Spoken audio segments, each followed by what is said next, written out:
Have one for me.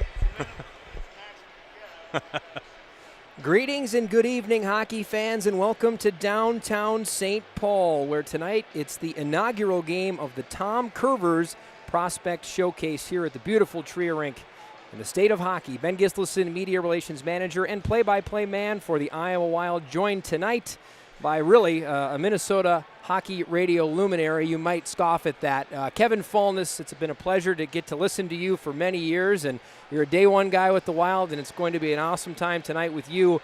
And we're going to talk a lot about some prospects and see some great ones. But great to have you on board with us here tonight, That's Kevin. quite the introduction, and I'm looking forward to it. You know, getting back, not only having hockey in front of us, seeing some of these young faces, especially in this Minnesota Wild uniform and within this organization, but I think more than that, seeing the friendly faces of the fans here at Trier Rink in St. Paul. I know we had a smattering of fans throughout the course of the season as it wore on last year, but to see this place, I mean, I'm not exaggerating here. I think that we're at almost capacity. So I know these guys are hungry for some good hockey, and they should be in store for some good stuff tonight. An excellent point, Kevin. And I think that the term I'm looking for is the seats. You don't see many of them. You watched hockey this year, whether you were in the building or out of it, and you saw a lot of empty seats. Yes, there were some that were covered last year, to put some signage up around the buildings, but there aren't a lot of empty seats here tonight, and that's a great thing to see, and for good reason. The prospect pool, as you and I were talking before we went on air, it seems like, and you'd be able to talk to this more than anybody, Kevin, the cupboard maybe as full maybe as ever it's been. At least the fans are talking about it like that is the case. I would say it's been a decade since we've been able to talk about good young talent within this organization ready to knock down the door. You go back when they brought in Parisi and they brought in Suter. At that time, you had guys like Granlund going for a spot in the lineup, Rodin, Dumba, Coyle.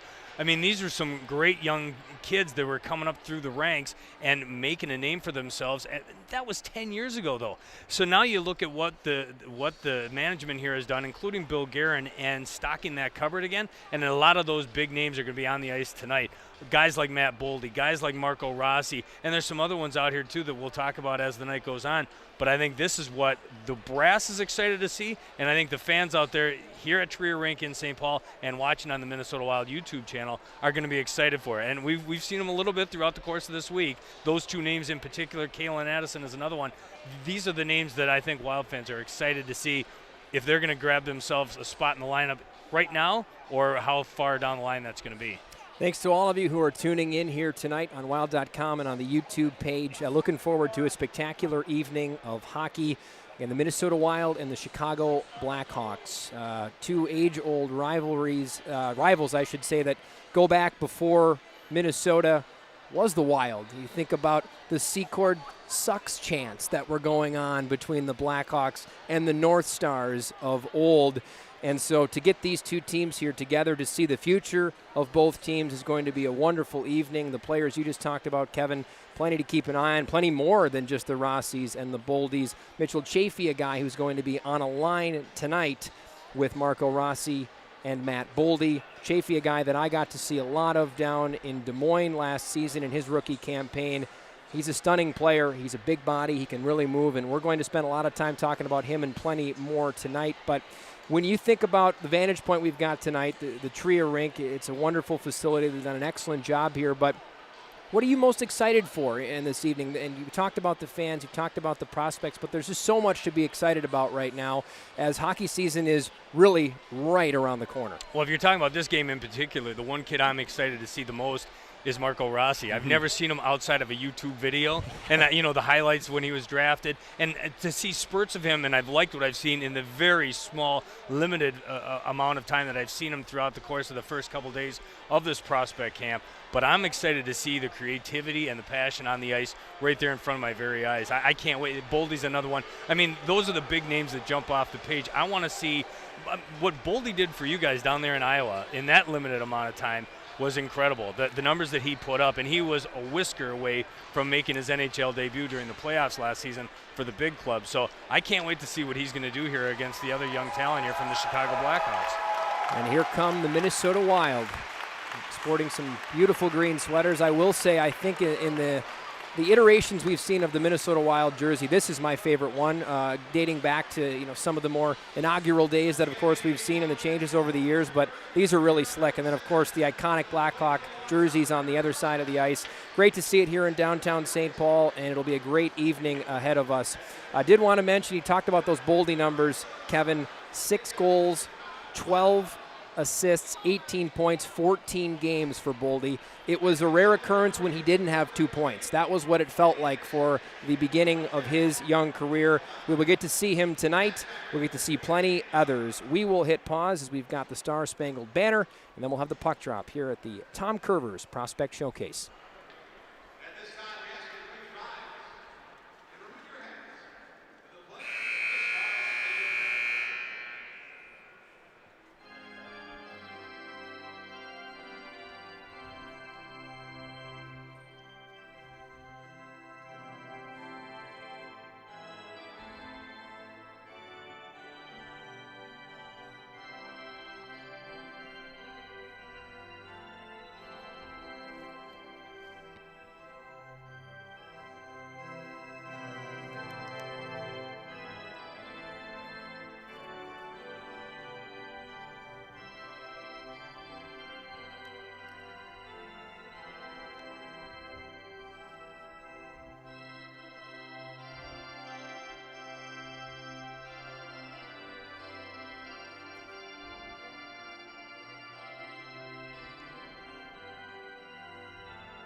That's it for the pageantry. As this building here in downtown St. Paul continuing to fill, you can hear the fans. It's going to be a spectacular evening. Let's meet the starters first for the visiting Chicago Blackhawks. Lucas Reichel will center Dmitry Osipov and Colton Dock, brother of Kirby Dock, who is a highly touted player up at the Chicago Blackhawks big club. He's not here this weekend. His brother is. Isaac Phillips, Alec Regula are the blue liners, and Arvid Soderblom will get the start in goal for Chicago. For Minnesota, the line that we've talked about a lot, Kevin.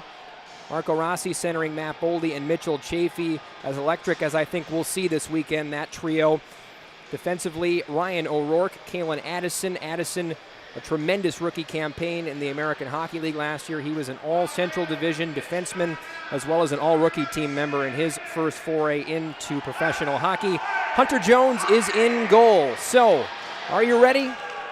We are. The puck has been dropped and we're underway from Tria Rink. It'll be possessed by Ryan O'Rourke and Kalen Addison playing pitch and catch. A long look ahead deflected, and here is Marco Rossi, our first look in the state of hockey at 23 in green. See what he's got in store for the fans and everybody watching tonight. Interesting seeing Kalen Addison wearing the A on his chest, whatever that means during a prospect tournament, but still high praise. He comes over with a guy that, Bill Guerin really wanted. He gave up Jason Zucker to get him, and that's a guy that's knocking on an NHL door here very soon. Indeed he is. Again, Ben Gislason, Kevin Falness on the call tonight. Looking forward to having you all on board with us as you have a line change, and now another budding prospect, Adam Beckman, crosses the offensive line. Out to Damian Giroux, gets behind the net for the Wild. Nick Swaney, Minnesota native out of Lakeville, centers one for a one-timer by Beckman, and the first save of the game goes to Soderblom. Beckman reverts it back down the wall behind the net. Isaac Phillips staples Giroux off the puck. Shot from the point. That one got blocked in front. Carson Lambos selected by the Minnesota Wild in the first round of the 2021 NHL Draft. A first look at him as well, Kevin. Yeah, I'm excited to see him. Again, another guy. A lot of these guys, you only see them on YouTube, and especially in the age of COVID, everything's via Zoom and YouTube as it is, so it's fun to see some of these young names in person. 26 overall, Lambeau selected, Winnipeg, Manitoban. Played for the Winnipeg Ice, the WHL, as Louis Crevier has it for Chicago. Left-hand corner. Trying to get it up and out of the zone. It's met by Pavel Novak of the Wild, intercepted by DJ Buzdecker, a name I uttered often for the Rockford Ice Hogs last year, and he's thundered to the ice. Bryce Misley with a punishing check, and the fans liked that. Absolutely stapled him, put him sideways into the boards. He looked like a bug on a windshield, just face first into the plexiglass. Bounces up with no problem because these guys are young and they're ready for action, but some good hitting already. You wonder what you're going to see in a situation like this. Will there be immense physicality? It is just a showcase, but these players are playing for spots, whether it be this year, next year, or in the future on both of these respective NHL clubs, and physicality looks like we're going to see it here tonight. Closing in on 2:20 into the first period, and we have an offside whistle, which gives me a chance to introduce you to our referees and linesmen who are here this evening. See a few familiar faces from the AHL down there. Kenny Anderson, Tony Check are the referees, and Matt Tyree and Andy Dockin are the linesmen. It's interesting to see a tournament like this. Typically they do that Traverse City thing up in the upper UP, and you know, we watch it from afar, and leading up to it they might have a couple of inter-squad scrimmages. You get into those and you don't have the tenacity that you have the potential here now, because these guys don't have to like each other. A lot of these guys will go against each other on the AHL stage in the coming months, so this is kind of nice to have that added flavor to it. And playing in front of your home fans, something that the Wild will be relishing all weekend long. Again, there will be a game on Sunday coming up in the afternoon here at Trier Rink, but we've got a scoreless game so far. Again, Ben Gislason joined by Kevin Fallness. Pleasure to be here with Kevin and all of you tonight as we get a look at Matt Boldy. Hill Outlet, where Mitchell Chafee scampers it ahead. Another guy wearing a letter on his sweater this evening, Chafee, as well as Damian Giroux and Kalen Addison, the three alternate captains on the ice this evening for the team in green. Here's Boldy swerving through two Hawk players in front. Here's Rossi, and he backhands it just wide. Oh, you could feel the building lurching with that chance as Marco Rossi had a glorious opportunity to grab the game's first goal, but instead, the Blackhawks are back in possession, and up ahead will come Colton Dock through center. And how about Boldy setting that opportunity from his knees, basically. Got up on one knee, shifted over to his other, got the pass over to Rossi. He flips over the backhand and didn't miss by much. But you're right, that's hopefully a nice harbinger of things to come for many years here in the Wild organization. Centering look from the right corner from Dock. Hunter Jones getting his first touch of the rubber. 4 minutes into the first period, no score here from Trier Rink as Adam Beckman weaves in, wrists it from the left circle. Another chance for Giroux, that got blocked. Where is it? And the puck bounces away. The large and in-charge defenseman Louis Crevier, 6'8", 216. No, I did not mispronounce that. 6'8", moves it out to center, and we do have a whistle on the play. And I believe it was an icing call against the Minnesota Wild. Some big bodies out there. We've talked a lot about that top line, but there's some other good players out here on this line here from Minnesota, namely Nick Swaney. I've seen him a lot with the UMD Bulldogs, of course. Heard him talk a little bit earlier this week about being here in Prospect Camp, a guy that's not new to hockey. He got into the American Hockey League lineup last year, of course, Ben, and played well, but unfortunately it didn't end very nicely for him.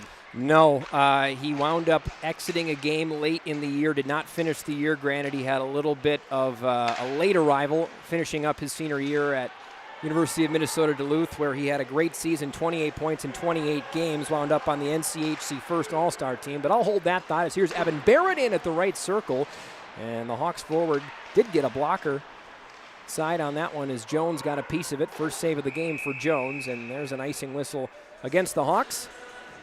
It gives us a chance to meet the coaches on both sides of the ice tonight. We've got the Rockford Ice Hogs head coaching staff. We've got Derek King over there, the head coach in his fourth season with the Hogs. Andrew Sorensen on the bench as well for Chicago. And then on the other side, Tim Army entering into season number 4. And new head assistant coaches for Army. To his left, Nolan Yonkman, longtime Milwaukee Admiral, played some time with the Washington Capitals as well. And Nate DiCasmiro, native Minnesotan out of Burnsville, my hometown. St. Cloud State is where he really made his fame as a great player up playing the WCHA at the time and had a long AHL career to go along with that and some time in Europe. So some fresh blood on the bench for Tim Army as we continue to take in our game tonight. No score yet. 5 minutes gone in the period. Both teams have traded, well, probably one good chance aside. Rossi had that beautiful opportunity set up by Boldy. Earlier in the hockey game, a backhand look that just missed the glove hand side of the Chicago net. You talk about the new comrades there for Tim Army for the Iowa Wild. That's because Dean Evison pilfered a bunch of his guys to come up here to Minnesota, to the big club. And it's funny because all last year we worked a lot with Brett McLean, worked a lot with Freddie Shabbat. I have yet to meet those guys in person because everything last year was done via Zoom. Yes. So I'm looking forward to getting back to some semblance of normalcy, man, in a lot of ways, and that's just one of many. I think you're speaking for the world on that one. As Regula for Chicago moves it ahead. Picked up at the right wing wall by Jalen Lipin. Centering feed finds Lipin instead Crevier. Big shot from the point. Rebound in front. Jasevich couldn't get there. Now a look from the right point is sifted just wide. Good opportunity for Nolan Allen. 32nd overall pick in the 21 NHL draft for Chicago this past summer. Now Crevier to Allen. Out of Davidson, Saskatchewan is Allen, and this puck deflects into the bench of Tim Army, and so a stoppage at 13-14 of the first. Talking about Swaney, and we were bantering about this a little bit before the game, Kevin, when asking him about the players that he grew up loving in the state of Minnesota, he brought up Mikhail Granlund, but he also brought up Marian Gaborik. When you think about Marian Gaborik, because people have likened him in a lot of ways to potentially Kirill Kaprizov and being a generational type talent, a guy that could really take a team and put him on his back and carry him somewhere. When you think of Marian Gaborik, what comes to mind for you? Yeah, the speed. There's no doubt about it. When that guy was on his game and was on his horse, he had speed for days, man. He had a heck of a wrist shot. Was just an electric type player. I mean, the thing that's different about him and Kaprizov, I mean, Kaprizov is the full package. He's got a little bit of everything. Might not have the speed of a Marian Gaborik, but he's got the full package. I mean, he's a little bit of everything. The things he can do on his edges and on his blades, it's really incredible, and I can't wait to see him in that Wild uniform again real soon. But, I mean, Gaborik had one of the most amazing nights I've ever witnessed in my time watching hockey. That 5-goal night back in 2007 against the Rangers was just something for the ages, man. Speaking of speed, saw a lot of it. Again, it was Rossi, Chafee, and Boldy setting up a good chance. And here's Adam Beckman at the right circle, never afraid to shoot. That one's kicked away by Soderblom, bounced into the air and scooted forward by Lukas Reichel, the German-born centerman. The left-hand circle, puck bounces, it's right in front of Jones. Where is it? Reichel gets to it. Top of the right circle now. Jacob Galvis gets it back. He'll step down and shoot. That hit traffic in front and skitters wide. Jones is lucky that hit traffic in front because he couldn't see it. Big save by Jones on Reichel, point-blank robbery with the right pad. And so the former Peterborough Pete of the Ontario League with his first big save of the evening. And we are going to get our first penalty of the evening as the speed of Adam Beckman will draw the arm of one of our officials. And to the penalty box goes Ethan Del Mastro of Chicago. Anxious to see this power play, and as expected, the top line out there for Minnesota, led by Chafee, Rossi, and Boldy. Addison on one end, Beckman out there as well, the guy that drew that penalty. How about Chafee back there on the right point? Oodles of talent as Addison from the point shoots, and it deflects wide. Boldy, hard work on Michael Krutil, gets to it. Now to the right point, Addison. Back for Rossi. He'll step into the goal line. Boldy on his backhand, and Soderblom is there with the pad, slams it down and holds on.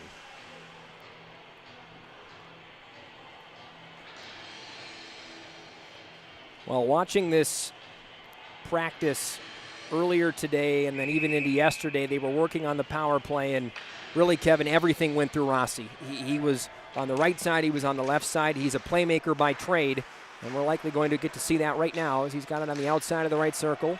Up for Addison. Good poke check by Carson Jasevich of Chicago, and it's back out to center with 90 seconds yet to go in the holding call against Del Mastro. Boldy up for Addison. Never afraid to fire from the point. Now finds Beckman left circle. There's a rebound. They score! Mitchell Chafee, 1-0. Little rebound attempt. Shot taken by Minnesota, buried by Chafee, playing on that top line, gets the power play goal. 11:14 left in period one. The home team strikes first. Wonderfully executed. Worked along the point. Addison gets involved, moves to his left, activates Beckman, and Chicago really let him saunter right into the left circle. And a smart shot by Beckman, who does have a lethal release. Instead, he finds the pad and then finds Mitchell Chafee, who was parked out in front. So the first goal of the weekend goes to Mitchell Chafee in the Minnesota Wild. Oh, another monster hit there. Damon Hunt throwing his weight around.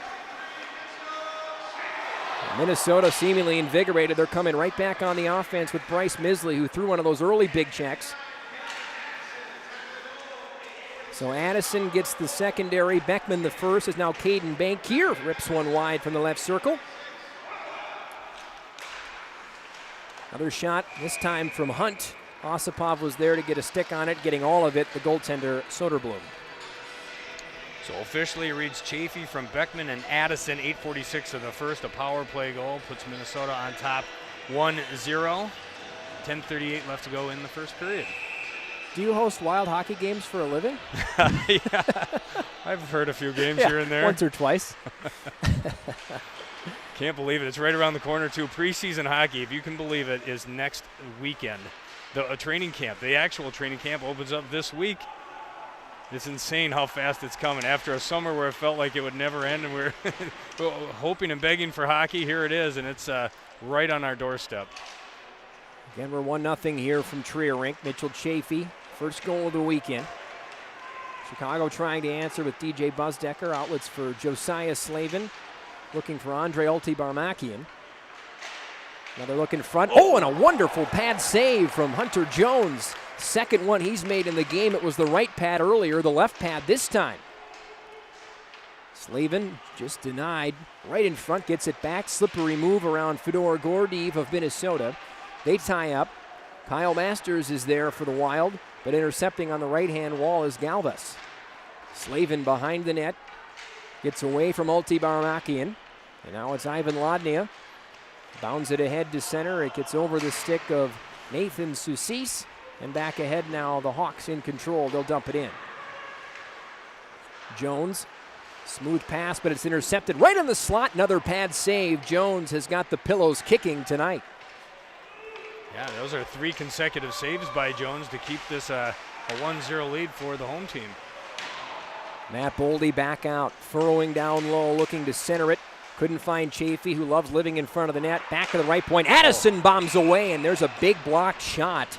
Getting in the way of that was Jakob Poor at the top of his own left circle. And Kalen Addison, though, when you look at him stature-wise, doesn't seem like he might have the ability to uncork a slap shot. He can really bring the heat from the point, has a great release, and he rarely gets shots blocked. So maybe a little summer rust on that shot that got blocked there by Kalen Addison. Had a spectacular year last year, 6, 16, 22. That's goals, assists, and points for Addison in Iowa. 31 games played for the former standout of the Lethbridge Hurricanes in the WHL. Big shot from the point. That was Michael Tepley off the right iron. The glove of Jones a bit slow on that, but really walking right down Broadway was Tepley there for that shot. He's got it back behind the goal line now, working his way back up the wall, looking for Alec Regula, gets it to him. D-to-D pass. Phillips for a redirected shot in front. Spinning it was Poor. That one got blocked. Speaking for the entire state of hockey, good to see Addison back. Kept the mustache, got rid of the mullet, though. I don't think he could do both. I think he wanted to keep one or the other, and talking to him about that mustache, I think a lot of people think it was such a targeted, purposeful thing. He says it just sort of happened, it did, huh? And now it's become such a folkloric thing that he feels he just can't get rid of it. Yeah. 7:56 and counting here in the first. Hope you're enjoying the journey so far. It's 1-0 Minnesota. What a choice, though. It's like picking between your children. Do I keep the mullet or do I take the caterpillar? I don't know how you say goodbye to one of them. That's tough. Scampering back ahead, Damian Giroux, former Saginaw Spirit centerman of the OHL. Evan Barrett on his forehand, in behind Jones. Pass ahead, bobbles off of a skate, icing his wave. Soderblom out to get it. Scooped up by Allen for Chicago, behind the net for Crevier. Crevier on a straight line for Osipov. Colton Dock darting through a pair of checks at center, can't get across the Wild line. Beckman with a spin around at the top of the right circle. He took a spill, and the Hawks get it back. Good speed from Reichel. Going one-on-one with Gordeev. Gets it to the net, and this time it's Dock on the doorstep. Simpler stop on the pad that time for Jones than the previous we've seen. Now a one-timer from Dock, deflected in front. Looks like Jones got a shoulder on that as well. Nifty move from Reichel. Stepping right out and shooting right on top of Jones, and he swallows it up and hangs on. Well, Hunter Jones, a goaltender last year in Iowa that started off the year a little bit sluggish. He lost his first 5 starts. Granted, when you talk about the jump from the OHL to the AHL, it's a big one for anybody, specifically goaltenders. But at the end of the season, Hunter Jones shined brightly, I should say. 8 of the last 10 games he played were all wins for Jones. And that included a CCM AHL Player of the Week performance down in Texas where he won 3 straight and stopped 93 of 96 shots. So he's a talent to keep an eye on, and it'll be interesting to see which Jones we see. But so far we've seen the Jones that we saw in the latter half of the year in Iowa last season. We do have a penalty coming up here on Chris Bennett of Minnesota. So it's going to be a slash. Blackhawks will get their first power play. Wild 1-for-1 with the man advantage. The only goal of this contest, in fact, goes to Mitchell Chafee. 8:46 of the opening frame. So the second power play goes to the opposition with an opportunity to tie it up with 6.5 minutes left to go in the first. So a slashing call to Chris Bennett of Minnesota. See if the power play of Chicago can answer. Again, 1-0 Wild thanks to Mitchell Chafee. Here's Regula. To Reichel, Regula, one-timer Dock, fought off again by Jones, who looks sound tonight. Soderblom will come out to lead this off for Alec Regula. Led the OHL in goals by defensemen back in the 2019-20 season. The London Knights.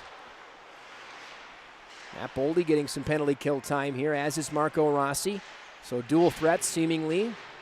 Both of these elite offensive players capable of going out on the penalty kill as well. Now Regula up top. Along for Reichel, one-touch Dock. He'll shoot. That misses the net. Reichel back with it. Good passing here by the Hawk power play. Left circle, Reichel across to Dock. He had a yawning cage, but he fanned on the one-timer. And the Russian Fedor Gordeev for Minnesota will clear it. Yeah, Jones trying to go from his right to his left and stuttered a little bit. And like you said, wide open cage on that right dot there for Dock, and he just could not pull the trigger. Fanned on it. That would have been a glorious opportunity to knot this thing up. 50 seconds to go, and the slashing call to Bennett. Jones has trouble behind the net. He almost lost it. Where Alti Barmakian was waiting in front, it was Poor, the forward for Chicago, that swindled the puck off of Jones behind the net, but the Wild survive. And now ahead come the Hawks, but Allen runs into trouble. Soucis is there, the former Tucson Roadrunner. Into the left dot, he'll shoot, got his own rebound. Soderblom was not tested twice. Now it's Buzdecker. Gallivanting into the slot, he scores! DJ Buzdecker pulls the trigger from just inside of that right hash mark, and that one might have hit traffic on its way in. It looked like it hoodwinked Jones on the blocker side. So both teams with power play goals, and we got a tie game. That one will come at 15:20 of the first, and like you said, exchange power play goals, takes a top corner, and that knots us up at a goal apiece. So the penalty kill and the power play getting a workout on both sides in this first period. Power play has been successful for both squads. Hunter Jones has been good, though. I wouldn't worry about that one. He's looked pretty rock solid here outside of the goal against. And watching that one live, it's always easier with a replay, but it looked like that did hit a stick of the defenseman who was defending him, and those little redirections can be hard to handle.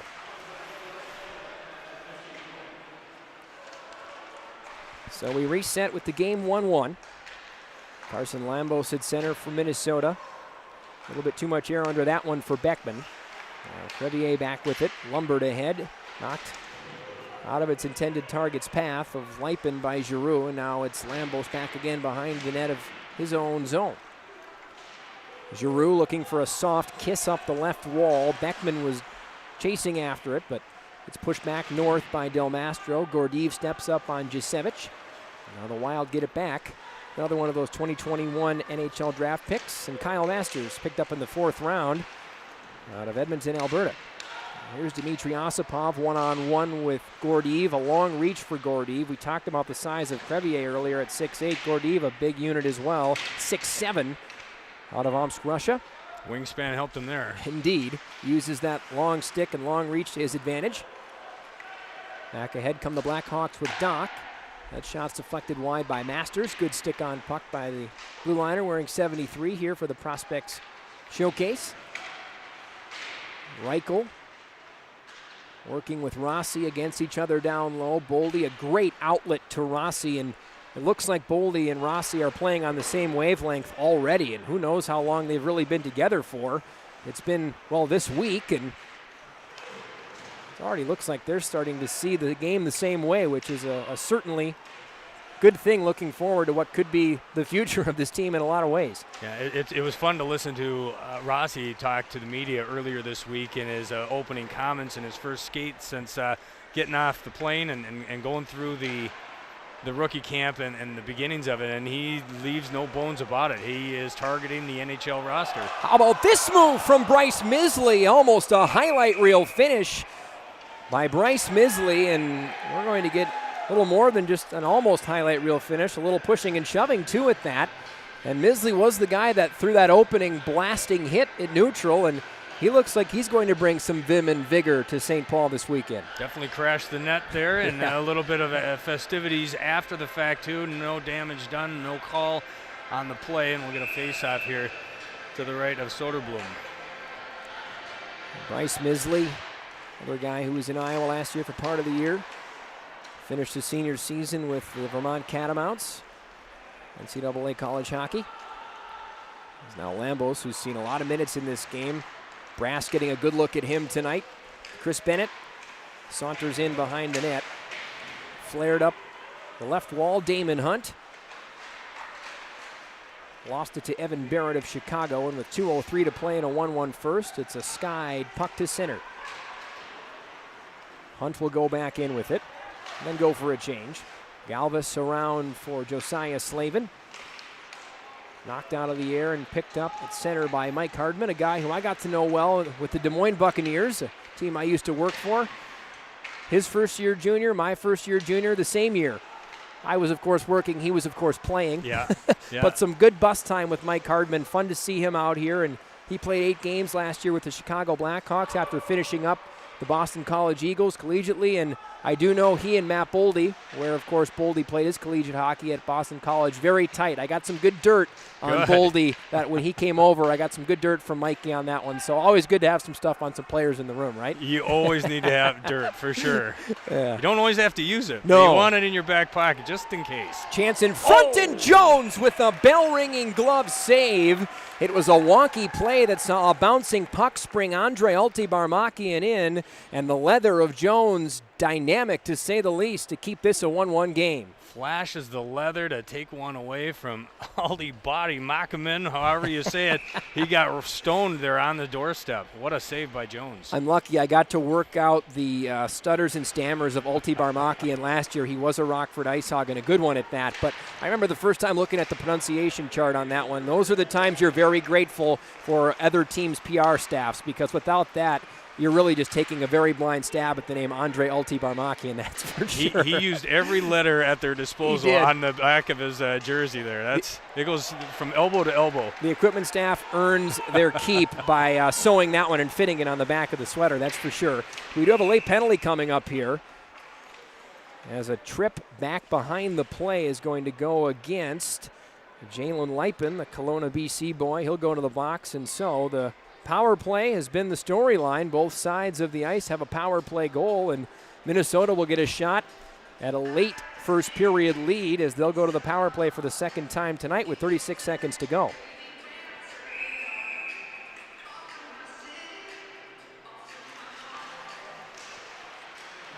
Boldy, Beckman, Rossi, Addison, and Chafee manning the points. Boldy, left-hand corner, shields off a check to the point. Addison, look at the puck movement. Beckman steps in and lasers one high over the crossbar, and the fans oohing on that shot. Oh, Josiah Slavin's a man without a country. He's got 4 green sweaters around him. Does get a shot off from the bottom of the left circle. 10 seconds to go here in the period. And Slavin doing a good job of milking some time off of the clock. 2 seconds and 1. No time for Boldy. One last drag and fire. Child's play at the buzzer for Soderblom.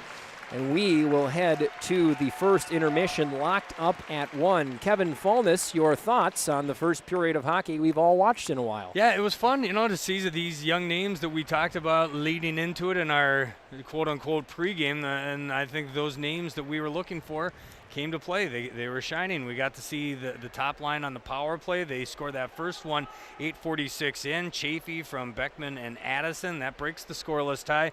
And then the Blackhawks answer it on the power play at the 15-20 mark. And that's where we sit after 1 period of play. But it's been fun. I think it's everything you could ask for. And I can't wait for the second period to see if it's going to get even better. Anybody that you maybe weren't thinking about that jumped out to you in that first stanza? I don't know that I wasn't thinking about him, but with all the what you're talking about with Rossi and Boldy and with Addison in particular, Beckman is a guy that I've watched for many years from afar, and I wanted to see him in person, get to see what he brings. I mean, his stats are ridiculous, what he's done in his entire career. So I want to see that in person and to see that if he's got a chance to, make a name for himself this week as well. Well, those stats, as you were alluding to, an incredible WHL career behind the Saskatchewan-born Beckman. 132 games played in the WHL, 80 goals, 59 assists, and 169 points. This guy's got a rap sheet as long as you can almost get as a WHL alum. He will be officially a professional player this year full-time. He did go back and forth from the WHL last year playing for the Spokane Chiefs. But Beckman in 2019-20, Bob Clark Trophy winner for the WHL's top scorer. He was the 4 Broncos Trophy winner for the WHL Player of the Year, and he was the only player to get over 100 points in what was a COVID-19 shortened season. So just a laundry list of accolades for Adam Beckman. And candidly speaking, Kevin, I hadn't even really thought about him. I didn't even know who he was when I first got to Des Moines as an Iowa Wild employee last year. And then I started doing my homework, getting ready for the season in the PR department, and my eyes, they grew very, very quickly. Yeah, his numbers are enormous, no doubt about it, and I'm sure that's another name that we're looking for as we go through this entire process. So it'll be fun to see what he does and the rest of the team does when we get ready for the second period coming up here in a matter of moments. Well, it looks like we have been graced by the presence of the great PR man, Aaron Sickman, who has brought us up our first guest of the night, assistant to general manager of the Minnesota Wild, Bill Guerin. We are joined by Mike Murray, a guy that I've gotten to do a little traveling with over the last year, and certainly we'll get to do more this year. But Mike, first and foremost, welcome to the broadcast. Great. Thanks for having me, guys. It's nice to be playing some real hockey here. What did you make of that first stanza? A lot of pent-up energy, it looked like, from the guys. It was great to see the excitement from them. And nice doing it in front of a full set of fans here. Ben and I were talking about, typically you do the Traverse City thing, and then maybe leading into that, you might have an inter-squad scrimmage. You don't get the intensity in one of those scrimmages, though, do you? When you got two teams from opposite ends and they're wearing their different uniforms, that brings out a little bit more of that intensity. Yeah, a little different when you look across the to the other side of the ice there, and you see them wearing your rivals' uniforms there. And our first few days of practice here was real good energy from the guys. They were competitive with each other, but you're right. At the end of the day, they're your teammates. And then you come into this, and some of our guys who are here were in Iowa last year, and some of the guys with Chicago were in Rockford last year. So there's some familiarity and a little bit of a rivalry there now as well. The headlines all week really read Marco Rossi, Matt Boldy. Not only what have you made of the chemistry that I think we did see in that first stanza tonight, but they've been playing together all week. What has the staff and the group and the brass talked about between those two guys? Well, I think it's clear even from just watching that period. There's a skill set that they both have as individuals, and then that complements each other as line mates out there as well. But it's a work in progress for them. It's been a couple days of practice. This is their first time in a game situation on the ice, and Then we'll progress through this weekend here and into main camp from there. So this is kind of the first step this season in their progression and where they go from here. What is the message from the management to these guys? Not only Boldly, not only Rossi, but as you start with that team dinner on Tuesday and you work through that second scrimmage on Sunday, the message to these guys as they make their way possibly into the main camp or wherever they're going across the globe. Yeah, and you're right. The message to everyone here on the roster is every day you step into this facility, it's an opportunity to prove yourself to our management group. And that's everybody on that roster, whether you're a first-round pick like Matt Boldy or Marco Rossi, to a camp invitee and everybody in between there, they all have an equal opportunity. So they all have the same chance to as everyone else. Team identities are something that are not formed right now, but you know the main core or the makeup of what this Minnesota Wild team might look like. Has there been any kind of a potential team identity that's been talked about, thrown around in the locker rooms when the staff gets together talking about that at all? Well, I'd say it's more of an organizational identity, and that starts at the top with our GM Bill Guerin and the mindset from our welcome kind of dinner the other night, and the message he sent to our guys, and how when you put on that Minnesota Wild uniform, what you're representing, what your mindset should be, and how we want you to play. So that starts building that foundation. Some of these draft picks, they're going to go back to their junior teams, and they're still years away in their progression. But instilling that mindset of how we want them to be as players on the ice and individuals on and off of the ice and away from the facility, that whole process starts now. Two guys that I like to give a lot of crap to are Brad Bombardier and Matt Hendricks. Now, I like to give them a lot of grief, and I think everybody does, and they bring it on themselves. But how integral are they in working with these young guys, not only this week, but once they enter the organization and until they enter that NHL lineup? Well, you can't find two better guys than them just to be around as individuals. But then the value they have to our organization and what they do, the time they spend with these guys from when they are drafted and brought into our organization on a personal level and as players, instrumental to their development. And it's couldn't ask for two better guys to have representing our organization and out on the road working with these guys throughout the year. But they are a lightning rod for grief. They can take it. They can dish it out. Believe me. They can give it out and they can take it. They're with the best of them, absolutely. As we wrap up here, Mike, and again, thanks so much for your time. The fans here tonight, the state of hockey has clearly showed up in droves. It's really, I think it's reinvigorated for everybody. Not that we didn't get to see a little bit of fans, not only in Iowa with you coming down, but in Minnesota as well at the end of the year. But to see this, to maybe get a little bit more of a sense of that normalcy. Has the staff talked about that at all? Just what this weekend's going to be like, of maybe a step back towards seeing what normally the NHL does look like? Well, I think that this energy, I think, carries over from the end of last season when we started to get some fans in the building, and then that progressed into the Stanley Cup playoffs and our first-round series against Vegas there. And yeah, I think in the community as a whole, you can sense that excitement and energy. And then, yeah, on a Friday night here in September, you got a full house here, and the fans are into it. They're cheering. They know who the players are. You see a lot of jerseys here in the stands. It's an exciting time for our organization as a whole, and I think the fan base in the city.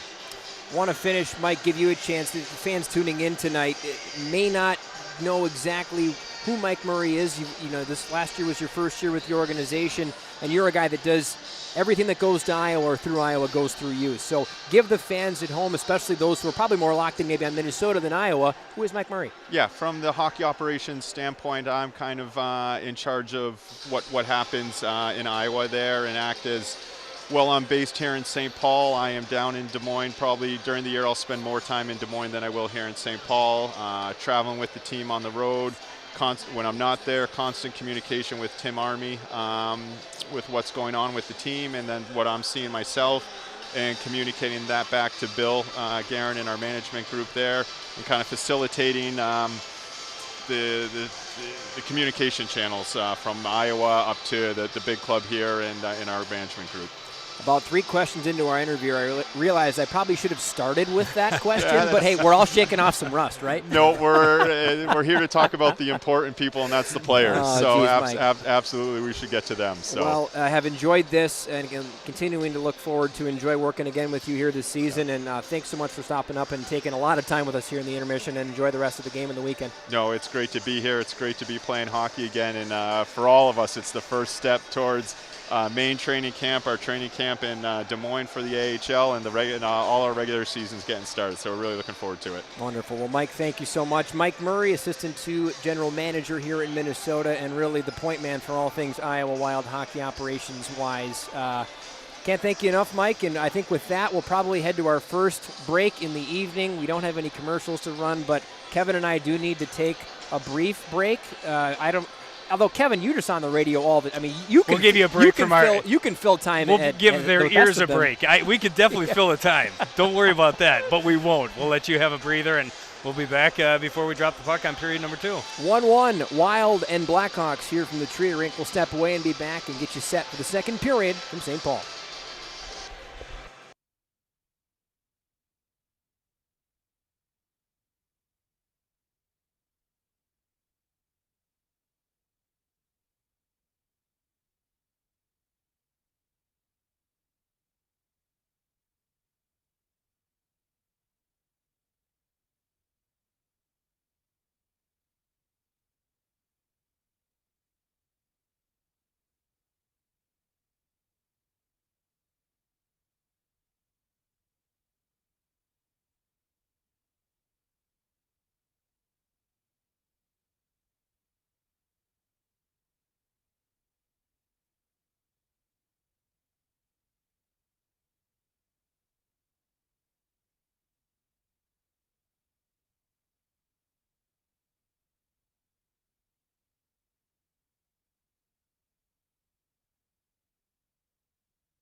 Hockey fans, welcome back. Tria Rink here in downtown St. Paul. Ben Gislason, Manager of Media Relations, play-by-play with the Iowa Wild, joined by the only studio host in the history of KFan Wild hockey history, Kevin Fallness. A great first period is in the books, and we're ready to jet for the second period of action here.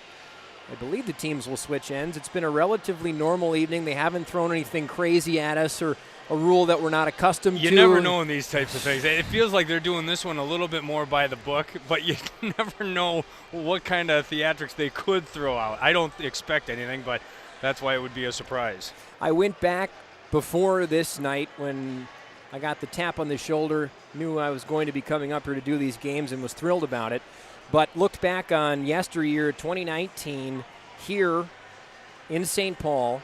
The 3-on-3 showcase is what it was. Joe O'Donnell was on YouTube, and then it was Dan Myers, of course, the great staff writer for the Wild. And I'm very grateful that we're getting to I'm sorry. Well, I don't know him that. I don't know him that well yet, Kevin, so I can't dig him. But I was watching that just to get a feel for what this felt like, and I'm really grateful we're getting to do what we're doing in a much more structured game because they had the camera panning back and forth from each side of the ice. I give both those guys credit. Yeah. We get a little bit more sense of normalcy. That had to be just chaotic for them. You know, and that's what I mean. And some of that stuff they come up with on the fly. Yeah. And you don't know it until it's happening. And so it feels like, you know, we've got line combinations. We know there's going to be 20 minutes of hockey. They're going to resurface. I mean, this feels like an actual game atmosphere. And there's a lot of fans here that are taking in. There's a lot of dignitaries up in that press box, in that booth on the other side of the ice as well. I see Craig Leopold here, Bill Guerin, of course, Mike Madonna, Ray Shiro. There's some big names watching this as some of the best young talent within this Wild organization take center stage. All eyes are indeed on St. Paul this evening as we prepare for the puck drop here for the second period. Again, 20 minutes up on the board. It is not stop time. It is run time, so a little bit quicker of an evening than we're used to. And speaking of quick, Marco Rossi's got plenty of quickness in his game. He wins the faceoff, and here we go. Set the jet for the second. And it will begin with the talented trio, Beckman, Boldy, Rossi, as we got a power play for another minute and 10 seconds as the Hawks are in the box, tripping the call to Lipin of Chicago. Here's Addison up top. Right circle, Rossi, paddled along. Rossi gets it back, goal line, Boldy. Right in front, and a stop made by Soderblom there as Boldy, a little no-look, trying to catch Soderblom cheating. Soderblom is ready for it, though, and a sculpted clear by the Hawks will give them a chance to get their penalty-killing unit changed. Kalen Addison, ultra smooth, ultra steady to Adam Beckman. Great patience on his backhand. He almost centered to Chafee, who was leaking into the high slot. Yet again, the Blackhawks able to get in the way and get a clear. 25 seconds to go in the penalty to Lipin. They did a great job taking away that passing lane because he had that the tape on that stick targeted, and it was right there for the taking, and then that passing lane went away rather quickly. Roaring ahead, Nick Swaney, and his pass horizontally deflected up and out of play. And Nick Swaney talking about it during the intermission when we took our little break. We didn't rest our vocal cords the entirety of the time, but a guy that you were a part of the NCHC Media Day, and he was a part of it. We will hear from him in the second period. He had some media availability yesterday here at Tria Rink, and a terrific young man. Definitely a quiet, reserved, very calm, but he plays the game with a lot of energy and a lot of speed, and certainly a player that not only, as you mentioned, the dignitaries are excited about, but I know the state of hockey fans are excited about being a Lakeville, Minnesota native. Yeah, I had a chance to talk to his former head coach, and Scott Sandelin. He talks glowingly about Sandelin and what Sandelin did to get him ready for this next stage in his career. But I think Sandelin also talks very glowingly about Swaney, much the same way he used to talk about Carson Soucy as well. Mm-hmm. I mean, so, and that's a pretty good skates to try to fill. No kidding. Great company in Carson Soucy. He will be missed, but that is the nature of the NHL these days in the expansion draft out in Seattle, of course. As here is Swaney. He's upended by a sprawling DJ Buzdecker of Chicago. We are back to 5-on-5, so the first power play that came and went without a goal on either side of the ice in this game, as both goals coming on the power play. For Chicago, it was Buzdecker. That was the second goal of the game, and for Minnesota, it was Chafee. Now here's Crevier. Pardon, that's Del Mastro. He'll hand along for Galvis. Long lead look, deflects into the clutches of Jones at the other end and comes in for a stoppage. You know, one that just came to mind, we talk about these scrimmages and what they do with the player development camp. I remember one going back probably, I don't even know what the year would have been, maybe 2010, 2012, something like that.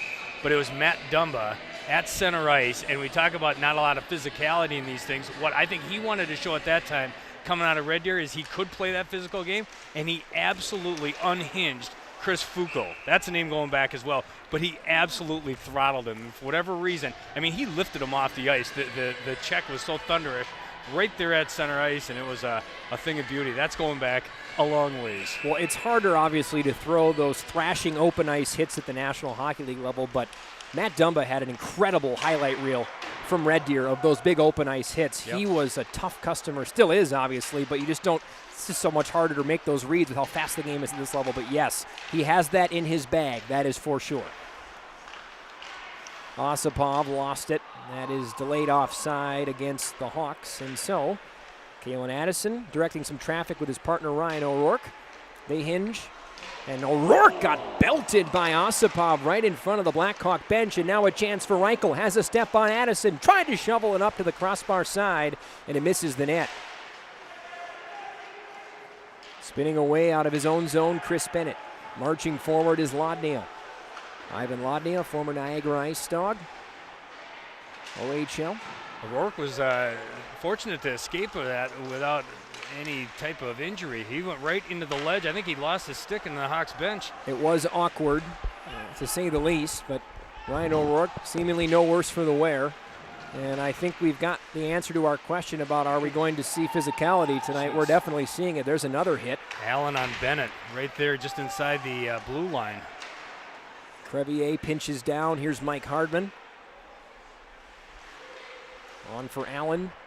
Tepley opens the door, Toreador style. Lets the puck wrap around, gets to the right point. Crevier shot, comes off the kick plate behind, and Jones was ready for it, and crashing into the goal was Barrett. And Hunt and Hardman will gather briefly and give a brief push and a brief shove, and then be separated. 15:51 to go here in the second period of play. 1-1 the score. It's a pleasure having you here this evening, and it really is just cathartic for the soul. You get through the summer, and we all obviously enjoy the summer, and everybody you talk to when you see them again at camp here, everybody says, well, it was too short. But you don't wish away days, no doubt about it. You don't. But now that it's gone, it's not coming back. For me in the Twin Cities, once the state fair hits and the kids start going back to school, might as well go back to hockey. It's and then official. Once it starts, you get excited for it. But I never wish away the days in July, trust me. Last year was so weird, though. I'm excited to get back to seeing the Chicago Blackhawks. Last year, the Wild played those 50-some games, and they were all against the teams in the West. And, you know, they feasted a little bit on those crappy teams out in California. But I want to get back to seeing Nashville and Dallas and Chicago back on the ledger again. January 21, the first time these two teams will see each other in Chicago at the United Center. You know what else I look forward to? Playing games in the Central Time Zone. Oh, my gosh. That's the other thing. Yes. Those 9 and 9:30 starts. Getting back to the way, getting life back to the way we're used to. The 82 games, the variety of the schedule. Not seeing the same stupid team over and over and over again. Well, it may have been hearkening back to the days of the old, was it the Northwest Division that the Wild were in back at the inaugural season and on, where Vancouver really was the most heated rival. Tripping call coming here from Minnesota back on the power play for the Chicago Blackhawks. 1-for-1 of the man advantage. It'll be Giroux. Now they get to try to make it 2-for-2. So it's a tripping call to Damien Giroux. A terrific young man out of Hanmer, Ontario. Not far out of Sudbury, Ontario, and the hometown of a very, very well-known and well-liked Minnesota Wild alum in Andrew Brunette. And Andrew actually worked a lot with Giroux when Giroux was younger. They still keep in touch to this day. But Andrew might be shaking his head on the tripping call to Damien there. Brunette is definitely one of my favorite all-time Wild players. I won't rank him, but he's number one for best laughs in Minnesota Wild history. And there's a one-timer look from the far circle, and an outstanding defensive play by Damon Hunt, as it was Doc yet again who's been the trigger man on the power play so far for Chicago. He fanned on one similar to that setup back in the first period. This time he was foiled by Damon Hunt. Anytime Brunette was anywhere within the vicinity, you'd know it because he's got a great sense of humor and he's got a wonderful laugh. I remember on one of those father-son trips, him and his dad, they both look alike, first of all, but they both have the same just completely idiotic laugh. But it's so great to hear, and I miss Bruno. It is an iconic laugh, of course, doing good things down with the Florida Panthers, Yes. a team that I know many people in the Eastern Conference have their eyes on after what was a wonderful series with them in Tampa Bay last season in the playoffs. I think it was my favorite series that I got to watch, with the exception, I thought the Vegas-Minnesota series was a very, very entertaining one. But in terms of intensity, that series was just incredible. Yeah, I mean, for what it was, the bubble and everything else they got through last year, you give them credit. I'm excited to get back to fans in the buildings and put everything behind us. But you got to hats off to everyone that pulled that thing off. Fans in the building here tonight at Trier Rink, seeing a 1-1 game. Hawks on the power play, marching out is Tepley. He scores from behind the goal line. He swung it over to the far post, coming off that left post. So another power play goal, and the Blackhawks have their first lead of the weekend. It's 2-1. 6:13 of the second, a power play marker. Like you said, 2 for 2 with the man advantage. Wild 1 for 2. The Blackhawks have answered with 2 unanswered goals to take the 2-1 lead. And so we will get to test the gumption now of this young Minnesota Wild prospects group, facing their first deficit of the weekend. Tepley, a guy who was with Rockford last season, saw him a good amount, 18 games, 5 points, 5 assists in that group. And so power plays seem to be the way to get it done, at least so far this evening. Important to note, we were talking, Kevin, about the normalcies of this weekend. One of the abnormalities of this weekend will be aggregate scoring into Sunday. If we were to see a situation where the teams were to split 1 game apiece, the champion will be crowned based off of total scores. So for those of you who know European soccer, you know what we're talking about. For those of you who don't, whoever scores the most goals wins, Yeah, basically. there you go. Yeah. Are you a big soccer guy? I am actually. Tottenham Hotspur is the team that I choose to support. Kind of jumped on the bandwagon. Jumped on the bandwagon back when I was playing junior. I think it turned 2010, 2011, and haven't jumped off. It's been a fun team to support. I don't watch it as much as some of my friends do, but it's a nice pace to the game. I enjoy the beautiful game they call it, right? I enjoy the pacing of it. I know some people don't, but it's definitely growing and growing in America, and it's fun. I enjoy it. It certainly helped me today with the aggregate scoring. I didn't have to ask any questions. The only thing that I get out of soccer is Ted Lasso at this point. Oh my! I've not watched it yet. I've heard it's incredible. Yeah, I don't need to sell it because everyone else can sell it for you. But it's incredibly good. Jason Sudeikis is phenomenal. The only thing about it is the accents. I have to watch it with captions because it's sometimes hard to pick up the English accents. But beyond that, it's a phenomenal show. Who knew fans would tune in for a review of the Ted Lasso show here tonight on YouTube? Back to the action. Pavel Novak for Minnesota. Lost it. That was Hunt who lost it, pardon me. Allen back at the point for Chicago. Spinning away is Buzdecker, responsible for the first goal of the game for Chicago. Josiah Slavin marshalling behind the net.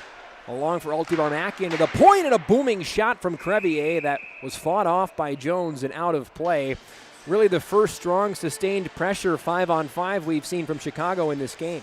That was a bomb from Crevier too, man. That kid is 6'8", 216 pounds, just inside the blue line, uncorked. And he's got a lot of torque in that uncork, and it just missed the net. And we'll get a face-off here to the left of Jones. They forgot to provide me a drum kit to finish off that one for you, Kevin. Well, I'm full of them, let me tell you. 11:50 on scoreboards, which are located on both sides of the rink. Beautiful tree rink. Done a wonderful job. I was just thinking the same thing. They did a great job building this thing. That's on the roof of an old shopping center, shopping mall, whatever you want to call it. And and then they've got a great little setup down. Nothing little about it. They've got a phenomenal setup, world-class setup down in the basement of this thing. Take the elevator. The guys, they get off the ice. They go on the elevator with their skates on, go to the bottom level, and that's where it opens up to this great locker room. And they've got all the amenities you could ever want for as a professional athlete. And, of course, the home to the Hamlin Pipers, college hockey, the Minnesota Whitecaps, women's professional hockey. So more than just a spot for the Minnesota Wild to call home when they're away from the XL Energy Center. Erected in 2018, and it's been a wonderful home for this team ever since. Just blocks from XL Energy Center. Very handy. Here's Marco Rossi. The building inches closer to the edge of their seats every time he touches the puck. Chafee staples his man behind the net. Osipov comes into support for Chicago. Scoop to the point, met by Addison, filtered back down. Boldy behind the net, ever strong on his skates. Moves a little bit like a horse out there at times, but he can be a lot quicker and more agile than you might see a horse be. We've seen it earlier when he set up Rossi, but he'll have to hustle back as a 2-on-1 develops. Here's Reichel leaving it for Doc. Nice stick. That was Matt Boldy on the defensive side of things, proving he can do it all. Ryan O'Rourke fields a bouncing puck off of his goaltender Hunter Jones's chest, and Chafee will skim it in as we are officially to the midway point of our hockey game. It's 2-1 with Matt Boldy. Leaves it off Chafee. Handed for Masters to the center of the slot. Deflected just wide. That was Boldy. And a great connection there as Masters, with his head up all the way at the right point, almost tied the game. I think Boldy was trying to get off for a line change just inside that blue line, and the puck was turned over to him, and he decided to do something with it. Got it to his forehand and got the shot towards the net. But, I couldn't find the back of it, and still with 9:35 left to go in the second, Wild still trail the Hawks 2-1. Puck out of play. We hit pause. And speaking of Boldy, you mentioned that it did indeed look like his body language was shuttling him towards the bench. But guys that put up points like him, they almost have a sixth sense where I don't know if they can hear the puck get turned over differently than everybody else does, but you nailed it, partner. I mean, it was instantly his left shoulder was dipping towards the bench, and then just like that, he cut his way to the net, and good patience by the 18-year-old Masters at the point. That passing lane was not open right away. He had to wait and wait and wait, and he did, and it was a nice setup and a good opportunity as, yet again, the puck winds up out of play with 9:21 here to go in the second period. When you're working the games down there with the Iowa Wild, do you do a coach's show with Tim Army? We do pregame interviews with Tim Army. We have not done a coach's show yet. Tim, quite frankly, could run the coach's show himself. That was going to be what if you do a coach's show with him, it's, hey, Tim, how you doing? And then 10 minutes later, you get a question in. It'd be the easiest job ever, actually. Right. I mean, I would really barely have to prepare for it. And the nice thing about Tim is, yes, he can talk a lot, but it's not just random babbling. He really lays out some great stats, and he really describes what he's talking about well. So it certainly made the pregame interview jobs a little bit easier. I know Joe O'Donnell can speak for that, as will I. But, yeah, that might be a nice way to add to my portfolio a little bit, not have to do a whole lot of extra work. I can just, Tim Army, unplug, let him go. It's fun to call down there and ask for an update on what's going on with the Iowa Wild because, like you say, with Tim, it's he gives you the nuts and bolts, man. He doesn't leave out very many details. He's one of the good guys. And when he's running a practice here during these camps because he's very vocal, very loud. His voice carries. An immense success for Army over those coming into 4 seasons now, 91, 57, 16, and 9. That's wins, losses, overtime losses, and shootout losses. If he's got a few more years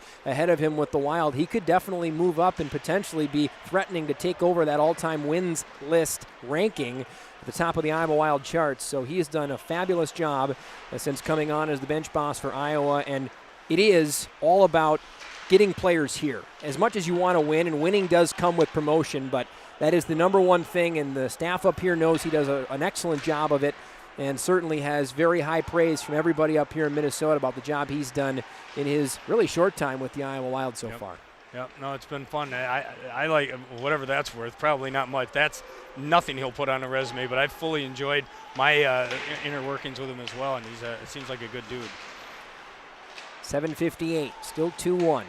Blackhawks had the better of the play here in the second period. We've been looking more to our left than we have to our right. As another puck winds up, I think that might have caught a player hanging over one of the benches right below the Trier Rink box.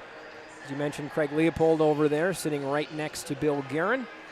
Ray Shiro to the left of Bill Guerin. Got to meet Ray and Bill and a lot of the brass here this weekend. Hadn't had the opportunity to meet both of those guys, and I can't speak enough for someone who I would call myself, especially this weekend, a peon, considering the luminaries that are around here. The welcome that I've been given by this staff has been second to none. As Beckman sends one into the glove of Soderblom, and he'll hold on to that. But the culture in the room seems fantastic, and it's really been fun to be around this week and this weekend, and we have some more days ahead of us here, some practice time tomorrow. I do believe Aaron Sickman's got a seminar coming up talking about social media. Well, that'll be something. Yeah, I figured you might have a comment on that one. That's Is tomorrow. Dan Myers talking in that one too? Oh boy, you talk about a guy who can talk. Yeah, that'll be good. You know, I'm really looking forward to the big camp next week. I'm not trying to wish time away, because this has been fun, and these scrimmages are going to be great. I can't, not only this one, but then do it again 1 o'clock on Sunday, and we'll be back behind the mics for that. But to get into the camp next week and see, you know, how the dynamic of this team has changed. There's a ton of turnover coming up for this squad leading into this year, and some of these faces could dot that lineup when we get to October. 7:07. Time up on the big board. Blackhawks again possessing the puck in the offensive zone. Iowa looking for an exit. They can't get one. Evan Barrett working with Mitchell Chafee against each other at the left point. Tepley, who's got the go-ahead goal. It's it off for Regula. Phillips. Back to Regula at the line. Swanded loose. Chafee trying to spring Boldy. He can't. Second effort, it's Rossi. Chips and chases to himself, loses his footing, and takes a spill in the right-hand corner. Puck goes airborne. On the backhand, Buzdecker met by Boldy. Boldy trying to swim away from a pair of white jerseys. He's pinched off along the right-hand wall by Regula. Rossi there, great support. Chicago does get it back, and Isaac Phillips.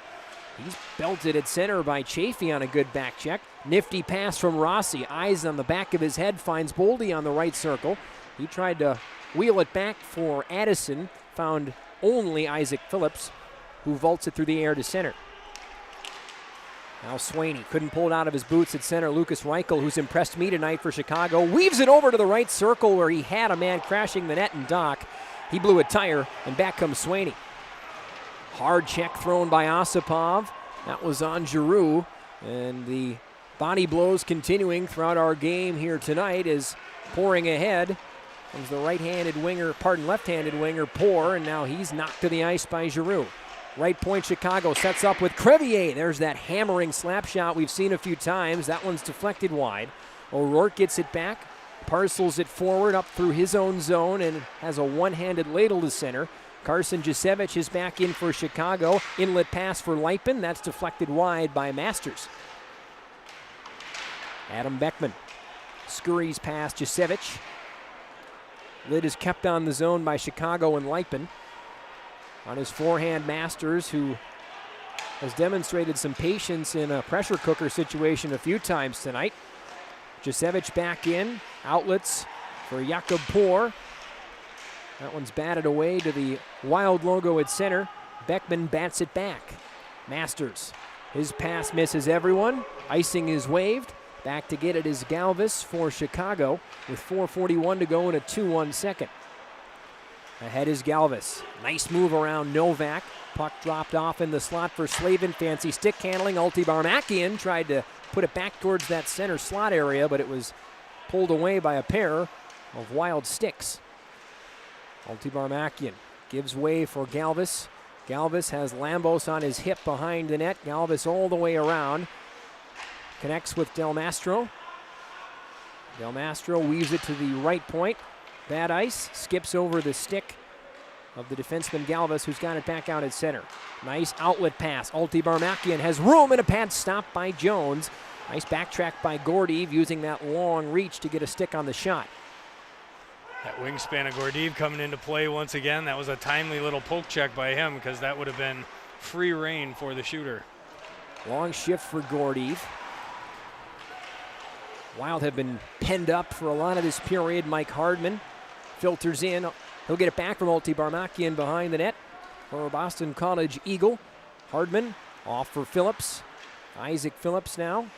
Pinwheels away. Leaves it off for Tepley. He'll shoot. Oh, and that hit Gordy in the face. Oh, right boy. Up high. Drops to his knees. And that one hurt. Oh, deflection. boy. It wasn't a flush shot. I mean, it was a flush, but it wasn't the shot. It was the deflection that got him. Didn't even see it coming until it was too low. And, yeah, he's feeling that one. Well, a good call on that, Kevin. And the deflection on that shot, you hope, is the saving grace. Because when those come in untouched, it can be scary. I think back to Mark Stahl scenario a number of years ago with the New York Rangers, and there have been plenty since then. Matt Dumba earlier last year with the player in Los Angeles. That one didn't seem quite as scary, but certainly every time you see a guy get hit up high like that with a shot, you cringe. But Gordy able to get up on his own power, make his way off of the ice. He's by no means leaking blood all over the place, so that's a good start. And I was fully expecting that. Yeah, so was I. Where he took that right underneath the visor, it looked like he got it right in the nose. And I think they're going to pull him off the bench here and make sure that he's okay. But Iowa Wild athletic trainer Masa Takeiwa springing into action. He'll take care of the big Russian, Fedor Gordeev, and hope that nothing is too awry with him. Maybe see 88 in green later on, but we'll continue. As Crevier lifts one through from the point, he had Hartman camped in front. Addison sends him to the ice behind the net, and now Hardman and Addison, they might end up scuffling, and indeed they will. Addison's got Hardman down. Hardman's got his right glove off. He's throwing under jabs at Addison. That was more of a WWE wrestling match than it was a fight, but Kalen Addison didn't back down for a minute on that one, and that doesn't surprise me for a minute either. Right in the end boards, Hartman was trying to get up. Addison pushed him down once, pushed him down again. Didn't have his glove on, so it wasn't like he dropped his gloves because he was mad, but Hartman didn't like anything of it. Once he finally got to his feet, the gloves were off for both combatants. I don't know that I even saw Addison actually throw a punch, but he tied him up quite well, and both are going to go to the box. I would guess 2-minute minors each for roughing. Kalen Addison, a diehard UFC fan. John Bones Jones, and of course, GSP, George St. Pierre, as a Canadian. Loves George St. Pierre as well, but he maybe employed a few UFC grappling holds there in the corner, and certainly was able to shield off any blows towards his face by Hardman. And so I don't know if I would call that a center stage tussle, but certainly more than your casual pushing and shoving that we've seen there. And interestingly enough, no spillover from potentially a cheap shot between Addison and anybody else, because Hardman was not a member of the Rockford Ice Hogs at all last year. But nonetheless, Kalen Addison, a guy that does play with a lot of spunk, that's for sure. He's got a lot of intensity. He's not just a guy that goes out there and scores, because he can do that, but he can get the job done as well offensively and apparently in the UFC ring too. But looks like Hardman has gone out of the penalty box, and there's a 4-minute and a 2-minute, and that's why the Wild are on the power play. So there must have been, but Hardman was involved in the skirmish, so I couldn't hear what Adam Abrams Unfortunately, was saying. no, and that's not Adam's fault, because we know his voice can carry. Yeah. But, yeah, so certainly something extra, and Hardman was the aggressor on that. There is no question. Addison didn't want to continue that, but Hardman did grab him. And so we will have a power play here for Minnesota. 2:46 to go in a 2-1 second period. We'll sort that out on the intermission. Yep. Regardless, it's a power play here for the Wild, and they need something going, because I'm sick of looking to my left. Good chance from Beckman, who was spring-loaded at the left dot. Chafee fed it to him. Boldy with it back. Beckman to Chafee to O'Rourke. Beckman stepping in. He'll center off the skates of Chafee. Swatted to the point, but not out. Now Beckman diagonally for Rossi. A Maestro with the puck on the right-hand wall. Finds a nice lane to O'Rourke, whose pass across for Beckman kicks off the left wall behind the net Boldy. Boldy could not get it past the tree trunk in front of Louis Crevier, and so a clear by Chicago. Interesting, by the way, to see O'Rourke out there in place of Addison, who, of course, is in the box.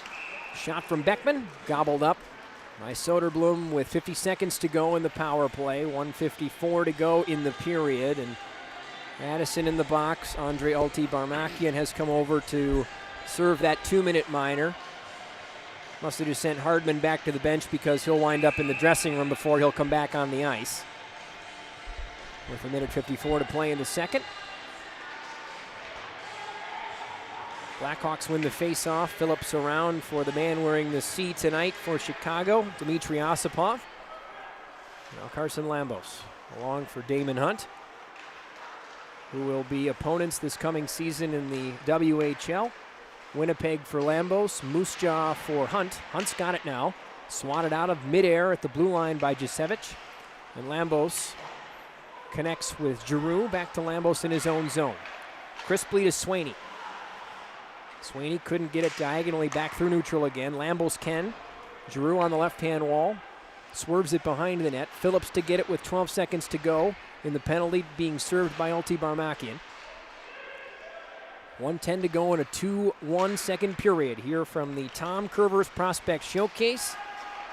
Downtown St. Paul, and a blasting hit from Giroux sent Reichel sprawling.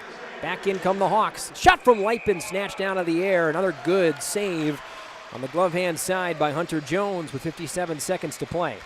Back to 5-on-5 hockey. Addison out of the box. He makes his way to the bench with 57.2 seconds left to go in the second period. Power play is done.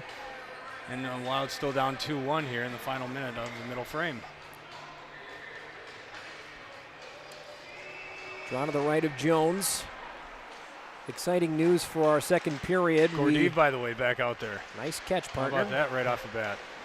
Barely missed a shift. Indeed, he didn't. Missed the puck there, though, is back in his life. And across for Doc, who had that one ticketed for the top corner.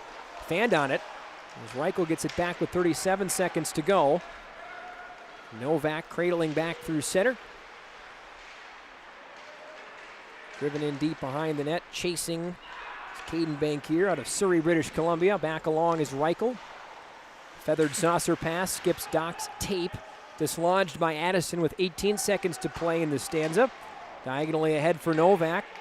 Minnesota trying to counterattack. Beckman couldn't slip a check at the blue line, and ahead will come Del Mastro. Drop pass for Hardman to the net. Glove save. There's a rebound. Reichel couldn't settle it down. 3 seconds to go. 2-1. And we have come to the end of the second period. The score is 2-1.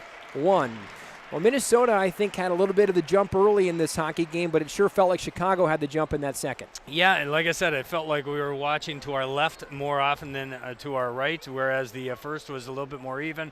I think the Blackhawks kind of took things under control in the second, led, of course, by their second power play goal of the night. Tepley gets it 6:13 of the second, takes the lead 2-1 at that point. That's where we sit after 40 minutes of hockey. Blackhawks on top of your Wild. So the Wild have some work to do in the third period, but hopefully they're up to the challenge, because it'd be fun to see them rally here. And I was going to say put 2 points on the board. I don't think we're playing for points, so just get the win. Well, we talked about him a little bit during that second period, and he's going to be making his way behind you now here, as we will be joined by none other than staff writer for the Minnesota Wild and Dan Myers. Aaron Myers. Super blogger. Aaron Sickman, Dan Myers. So good to see you here, guys. Dan, good to have you. And I was going to say we were talking about you during the period, and we're going to give a chance to you to defend yourself. Let me guess, Kevin was taking a cheap shot. I took no cheap shots, minus getting your name wrong when you walked on the air. That's a significant cheap shot right there. What was the cheap shot? It was something about, that Sickman is going to give a seminar tomorrow. And I was wondering, well, the only way that it could be better is if Dan was involved in it as well, but then Sickman would never get a word in. Well, Sickman needs to just worry about printing rosters for you guys and not screwing that up. Yeah. Dan, what'd you make of our first 40 minutes? Well, not a lot of offense. I know that's not really offering a whole lot there. You see Minnesota score the goal early in the game. The power play connects. You got, I thought, a nice play by Matt Boldy to keep the puck in the zone and some decent puck movement there. And you're thinking, all right, might see a little more offense. I am kind of surprised that we haven't seen more 5-on-5 offense from either team. Minnesota's been, I think, defending maybe a little more than they like to so far, and that's something that's going to have to change down a goal here in the third. I know it's still early in camp. We're not even a week in, and here you got a snippet here of game action. But everybody's talking about the main three here, the big three, especially tonight. Start with Marco Rossi. What have you seen from him in the few days that you've actually got to see him with your own two eyes? Lots of skill. right? Lots of skill. Guy doesn't have much size, but he seems to play a whole heck of a lot bigger than he actually is. And that's something that's been kind of his MO as we've seen him, even before the draft process, and then, the limited action that we saw him after the Wild drafted him on the worldwide stage. Talented player, and certainly determined. We talked to him the other day, and he's a guy that has a single goal, and that's to make the NHL roster. And so far tonight, I think, he's made that push. He's playing a lot. Gosh, every time you look up, it seems like you see that line of 23, 12, and 63 on the ice. Probably by design, with the coaching staff, the Iowa Wild coaching staff behind the bench. Get the brass upstairs. A look at these guys that are going to be competing for jobs once training camp starts here next week. Dan, you're a guy that's well connected in the hockey world. Lots of sources you can chat with. You can get some buzz about this Minnesota Wild team. What's the talk around the proverbial hockey water cooler about this Minnesota Wild club coming into the season? Well, even more than I think what people are saying about the Wild is how interesting this Central Division is going to be this year. It's nice to be back in the Central Division, isn't it? We were talking Kevin, about that. Yeah, I'm just happy to have games in the Central Time Zone. Yeah, right. And then, of course, we start with a couple of games on the West Coast to begin the year, just to channel last year. You look at the Central Division, and I think, I don't know how much you guys got into it, but I think Colorado's probably the clear favorite. You look at the team they have coming back, a fantastic roster out there. We'll see what former Wild goalie Darcy Kemper can bring in the cage there, and if he's good, that's a team that could win, a Stanley Cup championship. I think Arizona's probably, on the bottom end in the Central Division. After that, in the middle, I think Minnesota's right in the mix with Chicago, with Winnipeg, with Dallas, Nashville, St. Louis. You could almost draw these teams out of a hat. And so you look at what Minnesota's done in the offseason. I like the addition of Alex Goligoski. I don't know how much of a drop-off there's going to be between Ryan Suter and Alex Goligoski at this point in their careers. I think Ryan may be a little bit better defensively. I think Alex maybe brings a little bit more offensively. It's going to come down to, for Minnesota, what happens on that third pairing. And last year in Carson Soucy and Ian Cole, very solid pair.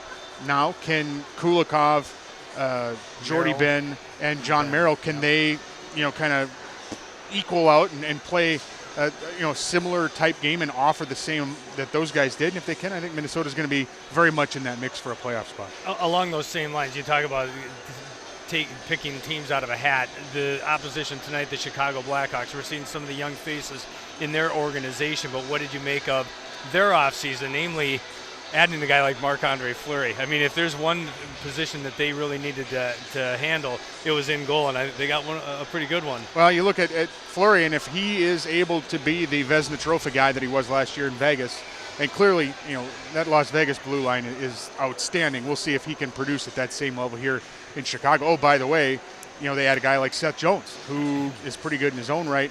And not only that, Jonathan Toews is back. And he's Jonathan healthy Toews. And plays a pretty decent two-way game. And that's the addition, I think, when you think about what Chicago's added with Jones and Fleury. Those are nice additions. They have a really good quality young blue line as it was before that. That's the guy nobody's talking about is Jonathan Toews, a guy that really drives everything that this team does. He's going to be motivated. He's going to be rested. I think Patrick Kane's got 2 years left on his current contract. And so you have to wonder if this kind of aging core that we've seen for a long time in Chicago maybe sees this final last window to really compete. I love what Chicago's done. I think they're going to be right there near the top of the Central Division this year.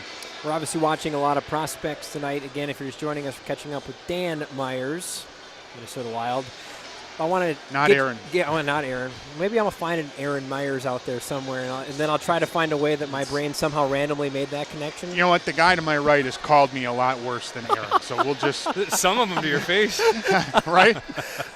Dan, this prospect pool, where would you? I don't know if you want to rank them, but describe it for us from your vantage point when you think about not only the Rossis, the Boldies, the Addisons, but it's deeper than that. There are players that not only are going to potentially, like a Rossi or a Boldy, come up and be top line players, but I think too about a guy like a Brandon Duhaime down in Iowa who does have the makings to come up and maybe play that depth character role and can also produce a little bit. From your perch, What are you excited about maybe beyond that first layer of the prospect pool? Well, I remember a conversation that I had with former Wild GM Chuck Fletcher. So we're talking 2 GMs ago about a guy like Brandon Duhaime not long after he was drafted. And he could tell right then that Duhaime was going to be a guy who, and this is when he was still at Providence College, was going to be a guy who was going to be able to be a third-line, fourth-line guy in the NHL. He knew it when he was a sophomore or a junior in college. And I don't think that projection has changed. I know Paul Fenton felt the same way, and I know Bill Guerin feels the same way.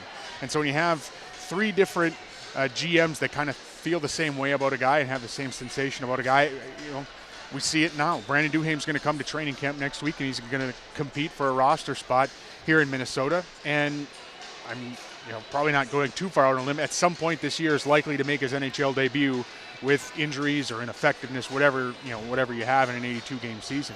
Overall, you got to like the depth kind of at all levels. There's some really good young prospects that I think are going to need some extra seasoning. A guy like O'Rourke, who played a lot last year in Iowa.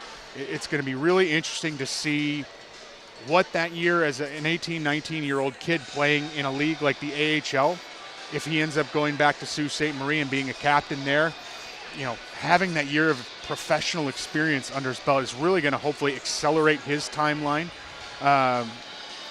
There's a lot of good depth. Like I said, there's some good prospects, some high-end draft picks. We're seeing a guy like Carson Lambos, a first-round pick. A guy who's not here, Wallstead, goaltender, was Minnesota's kind of prized pick in the last draft.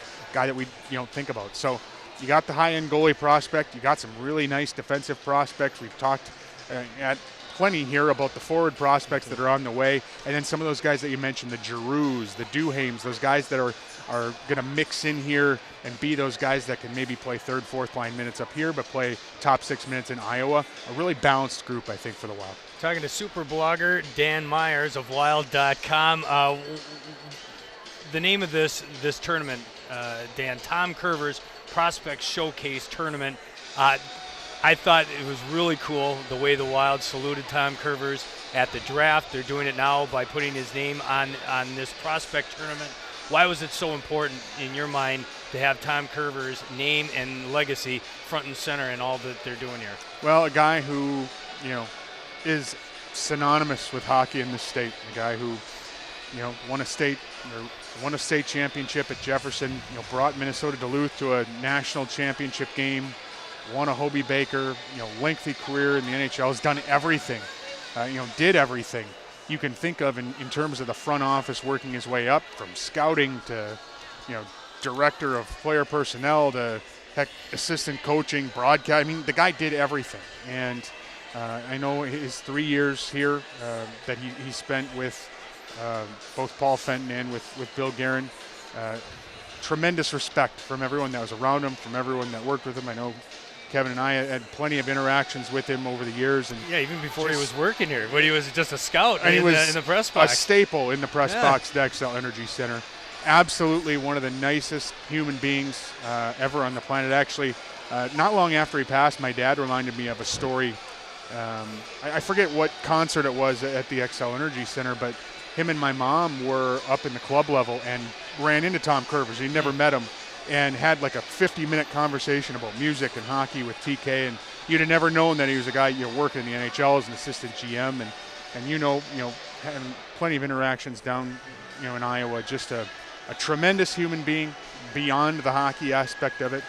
A father, a husband, a friend, and he's going to be missed. But hopefully this is a tradition that'll continue on for years to come, because he'd be having a ball in a week like this, watching these prospects play and wearing his vest in this freezing cold rink right now.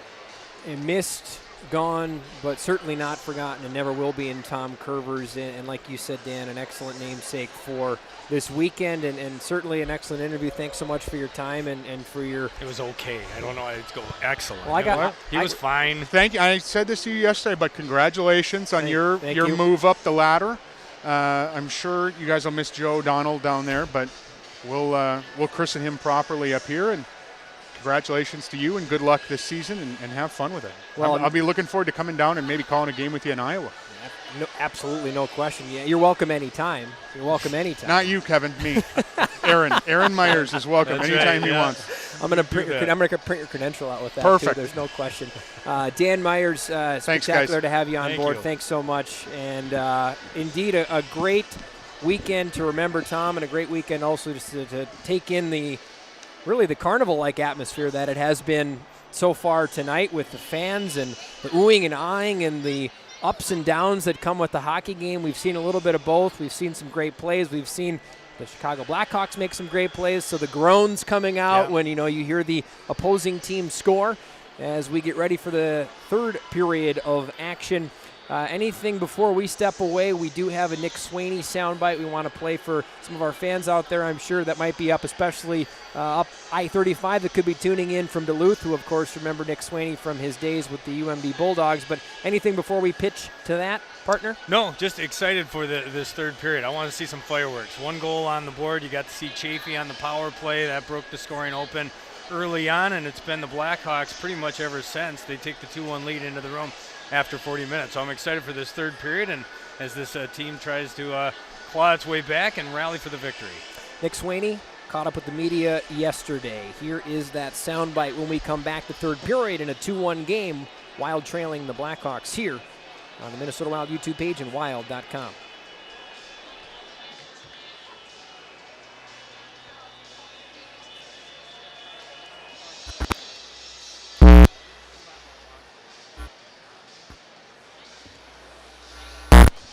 First 2 days and looking to build into the games this weekend.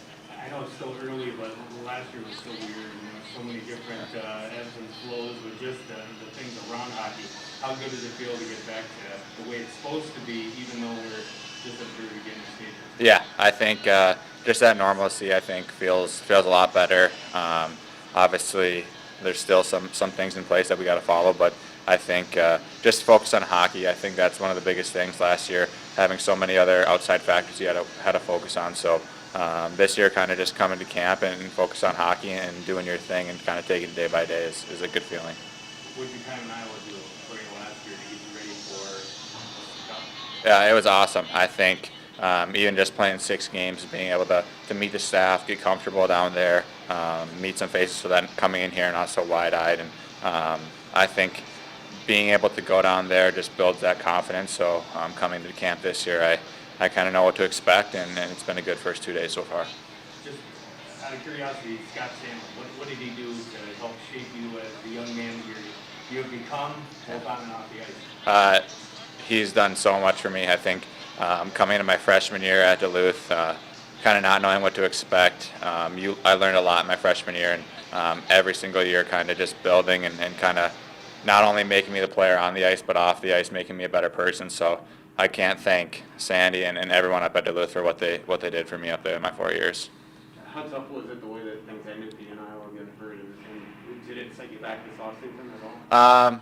Yeah, it was tough. Obviously, not the way you want to end the season, but probably took a month and a half after the season just to recover and everything. And after that, it was pretty much back to normal. So it took a little bit, but normally after the season, I like to take a little break anyway. So didn't throw me off too much. And where do you live in Iowa? Lakeville.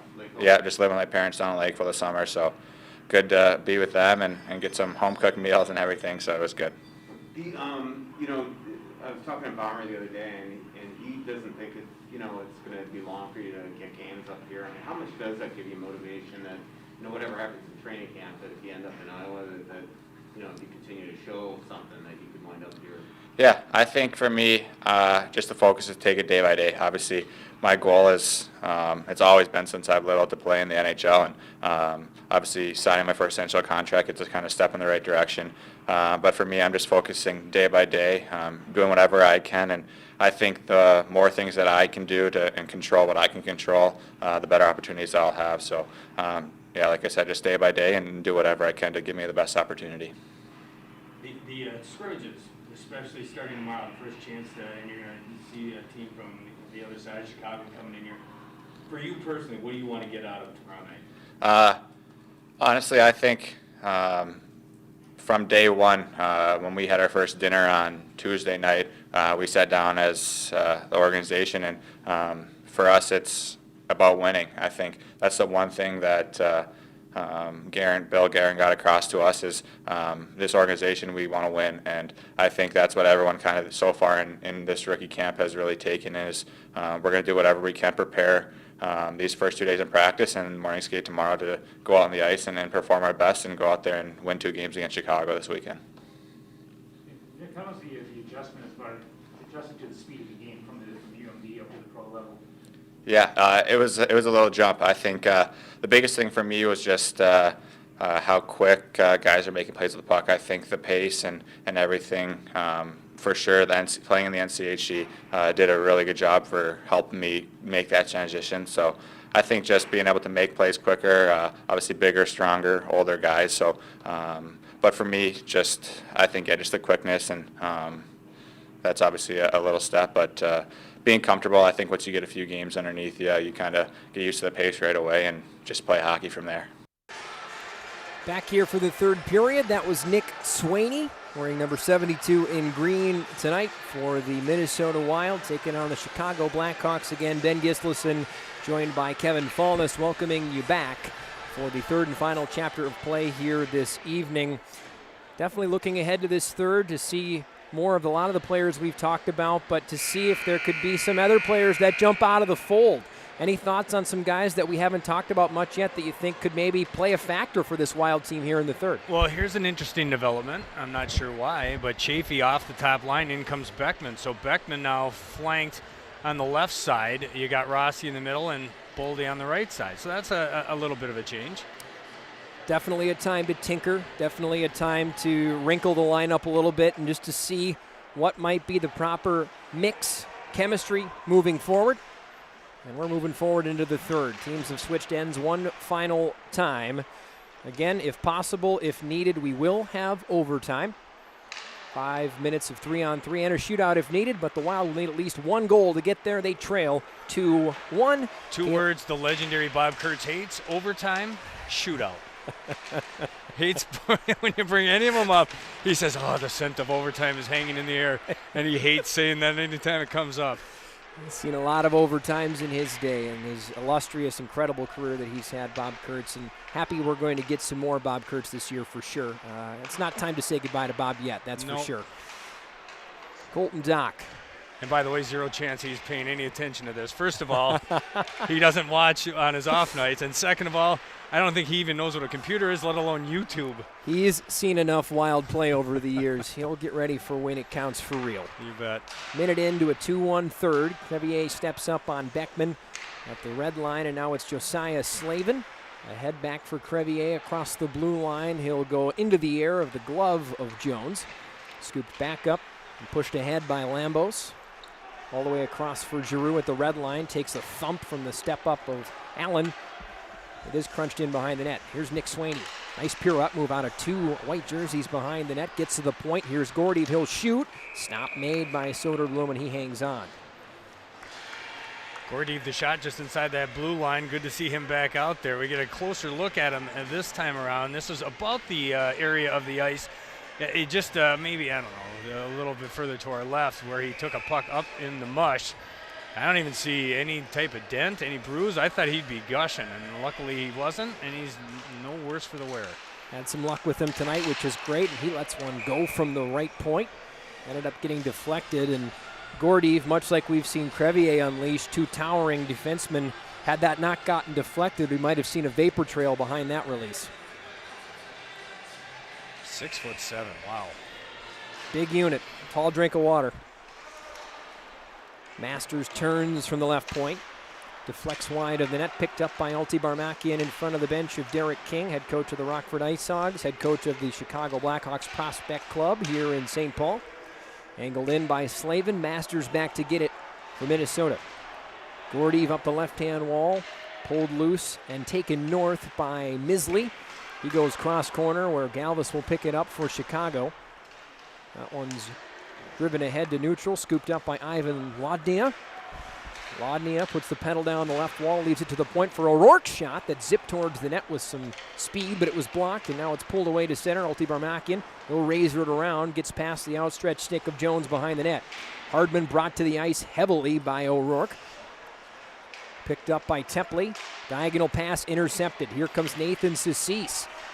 Dribbling through center. He was stepped up on well by Alec Regula. Belmaster to Regula. Looking ahead. Finds Barrett. Shifty move around Boldy to center. Now Barrett curtails across the blue line. Hunt pins his man. Now it's scooped up by Lambos. Diagonally to Boldy. Boldy with his head up. A hard cross corner dump in. Barrett with the lumberjack chop, can't clear it. Rossi to hold. Centers, Beckman along for Boldy. It was a bit of a handcuffing pass to Boldy, and so Tepley escapes away with it. Regula leading the charge out of his defensive posture. Don't see defenseman F1 on the forecheck too often, but that was the case there. Here's Minnesota defenseman Carson Lambos, long lead for Beckman. Beckman tried to stretch it to the far side of the ice. It was deflected up and out of play. When you think back about, when I should say this, let me reiterate. When I say prospects, and we're not talking about this camp, who are the guys that come to mind for you that were players dating back to the beginning of this franchise? When you think about prospects, who are some of the guys, the first prospects, if you will, that came to mind? Yeah, I mean, Gaborik. You know, when he's drafted 3rd overall back in the year 2000, and he lived up to the hype. The problem with Gaborik was his groin was made of fiberglass. He couldn't keep that thing healthy, unfortunately. But, I mean, when you talk about the next guy after him, I mean, the Mikko Koivus and some of those other names, Benoit Pouliot's a name that keeps coming up with Soucis wearing the number 67 he made famous. But Mikhail Granlund, I thought, came up with about as much hype as anyone. He had Kirill Kaprizov hype before Kirill Kaprizov, if that makes any sense. So those are some of the names that jump off the page for me when I think of top-end prospects in Wild history. 4 minutes into the third, and it looks like the Wild are headed back to the penalty kill. This will be Gordeev. Third power play of the hockey game for Chicago. They are shooting 100% from the field right now, 2 for 2. And it's Gordeev for tripping. He's got tied up there along the near boards, and he'll pay the price. He'll go to the box, and an important point in this hockey game. While down 2-1, now skate with a man advantage to the Blackhawks with 15:55 left to go in regulation. Seems like one of those scenarios where when you're growing up playing on the pond in Minnesota or in the backyard in a warmer climate, it's almost sort of a next goal wins mentality. You get to that 3-1 point of the game, you're not sure if there's going to be the pushback left. Not that it couldn't happen, but if you're Minnesota, you kill this penalty and get back to 2-2, all of a sudden all the mojo's in your camp, and you can maybe make it 3-2. So you're right, a big moment for this Wild team right now in the third period here, trailing 2-1 on the power play for the third time tonight. Gordeev in the box for tripping, and it's wired around to the right point, where Colton Dock hangs onto it, spins away from Chafee. Regula along to Reichel, steps in and fires. There's a rebound. Tepley's battling for it, and Jones does a nice job of sorting out the danger and holding on. Reichel had a ton of real estate up along the top of the left circle, and he was able to pick his spot. Luckily, Jones saw it the whole way and was able to knock it down, and we'll get a face-off to his right. 15:18 left to go in regulation. Still a minute 24 left to go in the minor to Gordeev.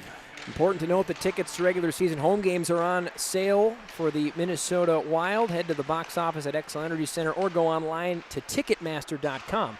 Get your hands on some tickets here to what everybody's looking forward to, a fantastic season of Minnesota Wild hockey coming up here at the X this season. Short-handed chance developing. It's Damian Giroux into the left circle. He'll put it towards the net. Big rebound chance for Swaney, and Soderblom with perhaps his biggest save of the game. It was a backhand chance for the right-handed Swaney right off the left post, and an excellent stop from the Swedish netminder. Back on the power play at the other end. Doc fires. Blocker stopped Jones. Puck gets wrapped around where it is met by Reichel. Swaney forces him down the wall. Hard hit from Addison behind the net. 34 seconds to go in the minor to Gordeev. Regula up top. Down to the left circle. Doc across. He had Reichel. It skipped at the last second. Reichel back with it with 24 to go in the kill. Regula surveying the scene. Right circle. One-timer and another good pad save. Hunter Jones has been quick at covering those low corners tonight, and a clear for Minnesota. That right pad save, that was a beauty. Tall drink of water in that Wild cage, and he got it all the way over.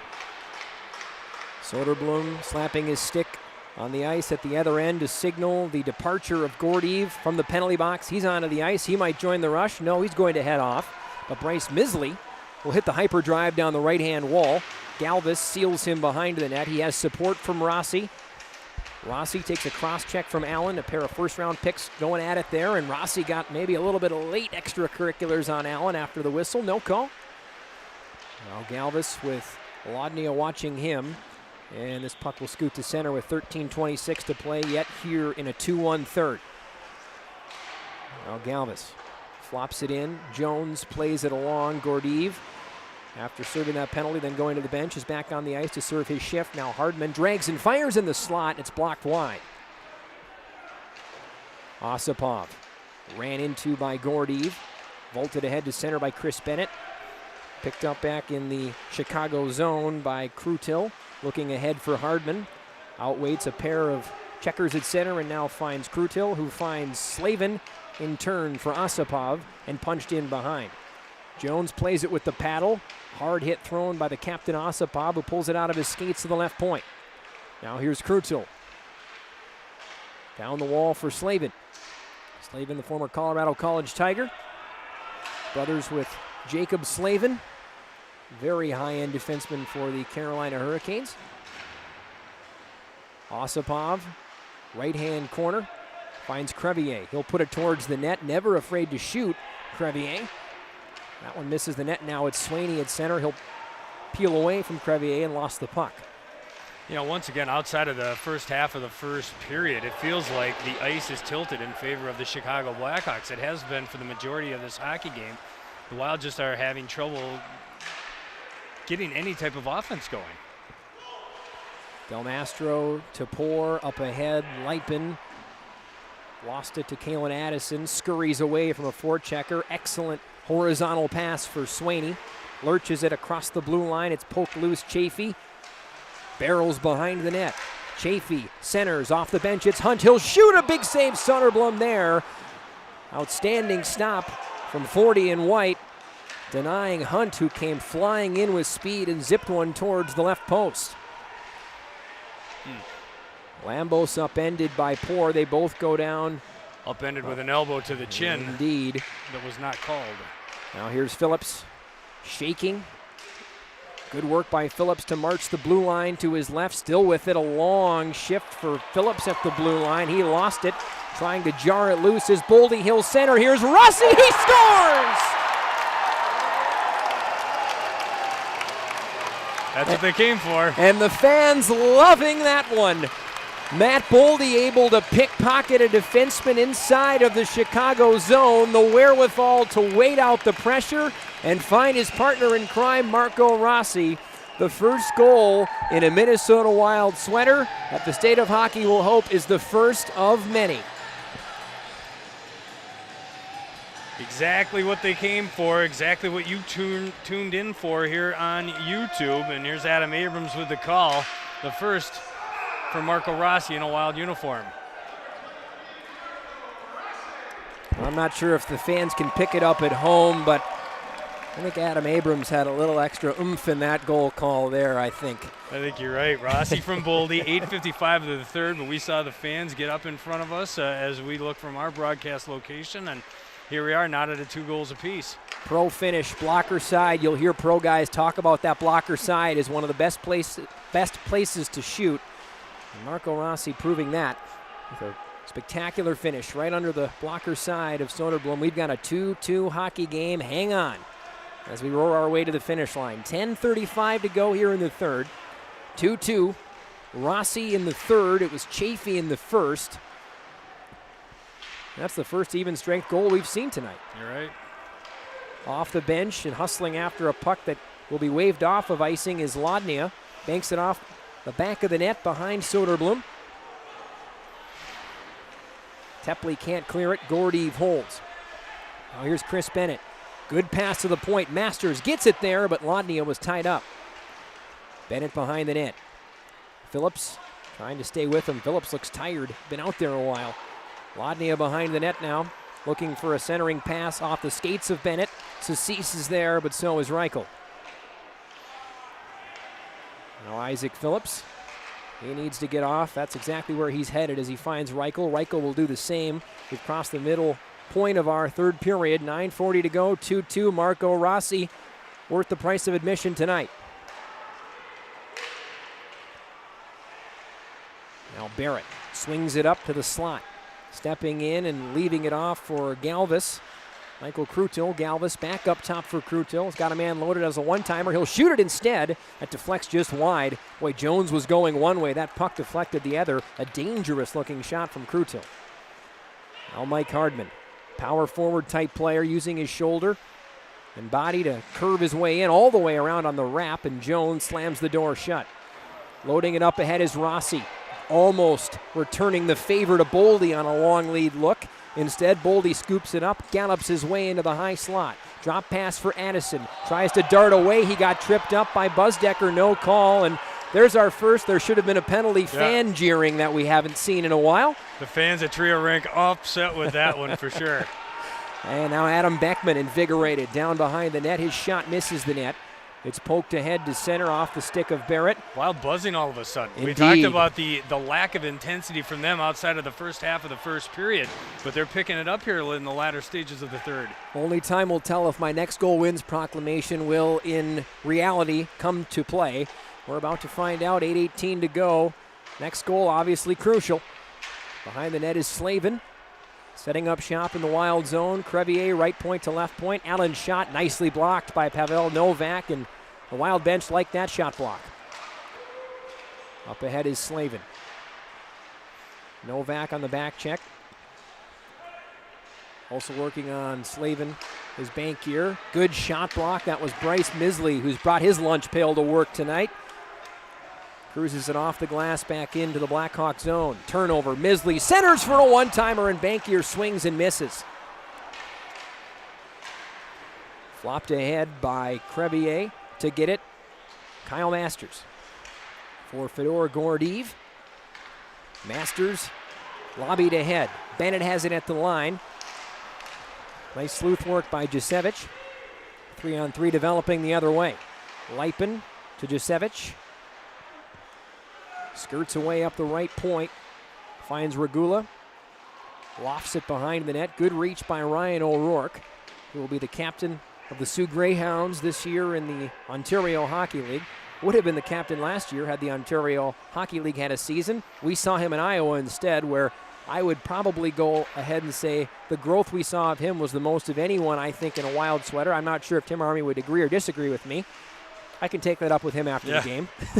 If you get a word in.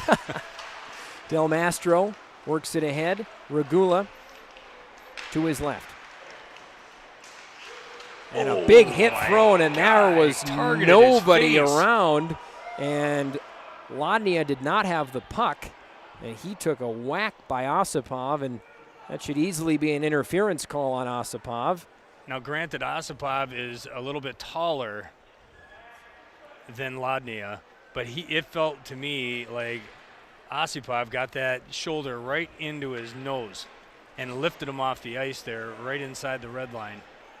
He's going to the bench, or to the box, and that'll put the Wild back on the power play with 6:37 left to go in regulation.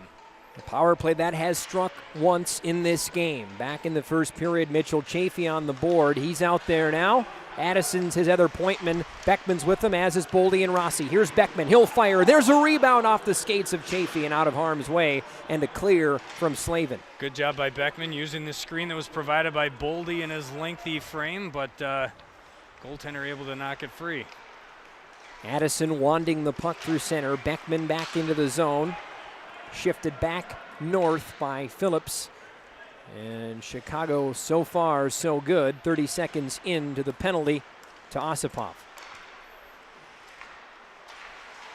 Interference, the call to Osipov. Another hit thrown on Boldy. He didn't like that, but Rossi weaving magic on the right circle. Rossi, ever patient, my goodness. Boy, he can hang on to that thing. It's on a string. To the right point, Addison. Left circle, Beckman steps in off the crossbar. Ref waved it off. Beckman was in mid-celebration mode. Here he comes again. Beckman looking for the right corner this time, and that one sails wide. Beckman's hungry for it. He's taken two and had two narrow misses. Addison's one-timer gobbled up by Soderblom, but this Wild power play unit seemingly willing their way towards doing everything but scoring, and the fans applauding as that 5-man unit leaves the ice. They really did everything but score. Beckman's first shot went off maybe the elbow, but certainly the crossbar, and the ref was in perfect position on the goal line extended, waves it off without a doubt, but Beckman had his left arm in the air, thought he was celebrating the go-ahead goal. Well, he led the WHL in scoring 2 years ago for a reason. He was second last year. He can really fire. Other power play unit out now. O'Rourke gets it to the center of the slot for Bankier, whose shot goes over the crossbar and wide. 35 seconds to go in Osipov's minor. The Wild holding court on the power play, 5-on-4. Swaney below the goal line. Looking, finds Giroux on his backhand to the point. One-timer, he scores! It's Ryan O'Rourke! 3-2. Giroux sets him up. O'Rourke finishes it off from a long ways out, finds the back of the net.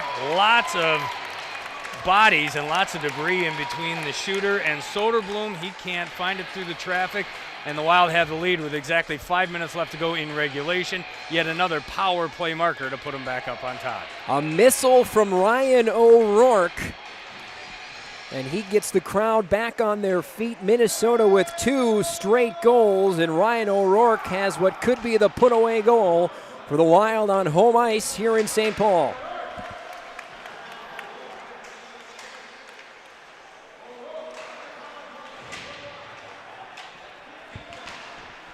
So we go back to 5-on-5. As you mentioned, Kevin, another power play marker. Good third period for the Wild. They had 40 minutes of lackluster play, in my opinion, especially that second period where they really generated very little to nothing. And they come into the third and they get 2 straight. First, it's Marco Rossi with his first goal as a member of the Minnesota Wild. That one comes at the 8:55 mark to tie the game up at 2 apiece. And then the go-ahead goal, just described by Ben, Ryan O'Rourke on the power play with exactly 5 minutes left to go in regulation. We've reached that window of the hockey game, the twilight time final corridor, 4:24 to go in our first match here this weekend from Tria Rink in St. Paul. And this has been a dandy of a game thus far, and I can't imagine we'll have anything but a finish to suit it. 3-2 Wild, Ryan O'Rourke, the go-ahead goal as Masters floats a puck into the high slot. Bankier did knock it down. It was not a high stick. He lost it, however, and now it's Carson Jasevich the other way. Fakes a slapper at the line. Leaves for Leipin. Shot in front. Good pad save there by Hunter Jones again on Leipin. Phillips back with it in his own zone. Under 4 to play here in the third. Regula carrying the mail ahead. Fanned on the pass a bit, but finds Poor. Poor gets it back. Had Tepley crashing in, but Chafee doing a nice job of supporting his defensive tandem. They work it out to center. Swaney lost it. It's flown back in behind. Gordeev, look out. He's ran into by Tepley. Chafee's got room to roar up the right-hand wall. A saucer pass, picture perfect to Swaney.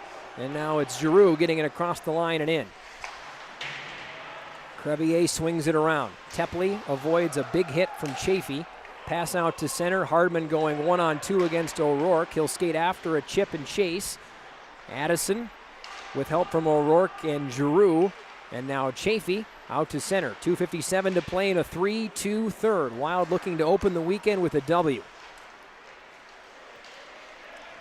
Now Allen ahead through center. In behind the net, I'll keep my eyes to the left here on the goaltender Arvid Soderblom. See when Derek King elects to bring him to the bench for the extra attacker. Addison behind his own net. Just a magnificent breakout pass on his backhand to Adam Beckman. And now it's Rossi across the line into the left-hand corner. Rossi pinned up by Krutil behind the cage of Soderblom. 2:20 to play in a 3-2 third. On the left-hand wall, it's Rossi. Despite his stature, at 5'9", he's hard to get off the puck. Boy, does he shield it well, even for bigger customers playing on his hip. Yeah, it's fun to watch him. When he's got the puck on his stick, man, he's elusive. And there goes Soderblom to the bench. So the kitchen sink has been thrown. 3-2. Hawks trying to tie it. It will be 6-on-5 hockey now. in the final 2 minutes of play yet to roll off the clock here from Triering. Puck squirts out to center. It's Galvis picking it up for Chicago. Straight line to head, misses Reichel and Slavin. Jones says, let's play on.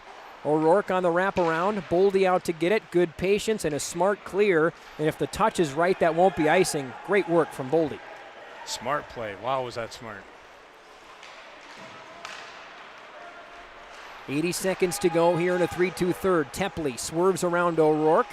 Got spilled after a nice check was thrown by O'Rourke. Addison comes over diagonally to help the puck out to center, as does Misley with 1:10 to play. Colton Dock with Misley on his back. Dock leading the charge ahead. Again, 6-on-5. The net empty at the Blackhawks' end of the ice. Alti Barmakian skirts the puck around. Hawks surround it. Poor is there. Damon Hunt, nice battle won on Dock in the left-hand corner with under a minute to play. 45 seconds to be exact. A foot race to the blue line, and the Hawks cannot hold it. Alti Barmakian blew a tire on his way towards that puck, and boy, Bryce Misley just didn't have any gas left in the tank, or he would have easily been able to take that puck and go in for a chip-in finish to make it 4-2. You can correct me if I'm wrong, but Soderblom left with about 2 minutes left to go in regulation. I don't know that the Blackhawks have even had a shot on goal. Playing with a 6-on-5 advantage now towards the latter stages of regulation. Not even a shot. The Wild doing a good job defensively, trying to keep him at arm's length. It has been a sweltering defensive effort, and we have a timeout called on the ice, I believe, by Derek King and the Chicago Blackhawks. And so we look ahead to some opportunities that many of these players will see coming up on Sunday. We'll likely see a little bit of a different lineup then. We'll see the same lineup in the broadcast booth, yourself and me here. High atop, well, not too high atop compared to what we're both used to, but Tree Rink here in St. Paul. What a perfect way that'll be to go into the Vikings game, though. They don't play till 3 o'clock, so we get to watch a little hockey, then go watch the Vikings hopefully pull their record even at a game apiece. After blowing it in overtime last week. We'll all hope for that.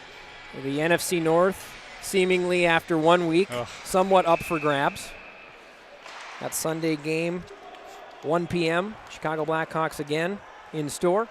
But we'll finish this tale first. 33 seconds to go. Net is empty. Puck almost intercepted in the slot by Swaney for what would have been the final dagger.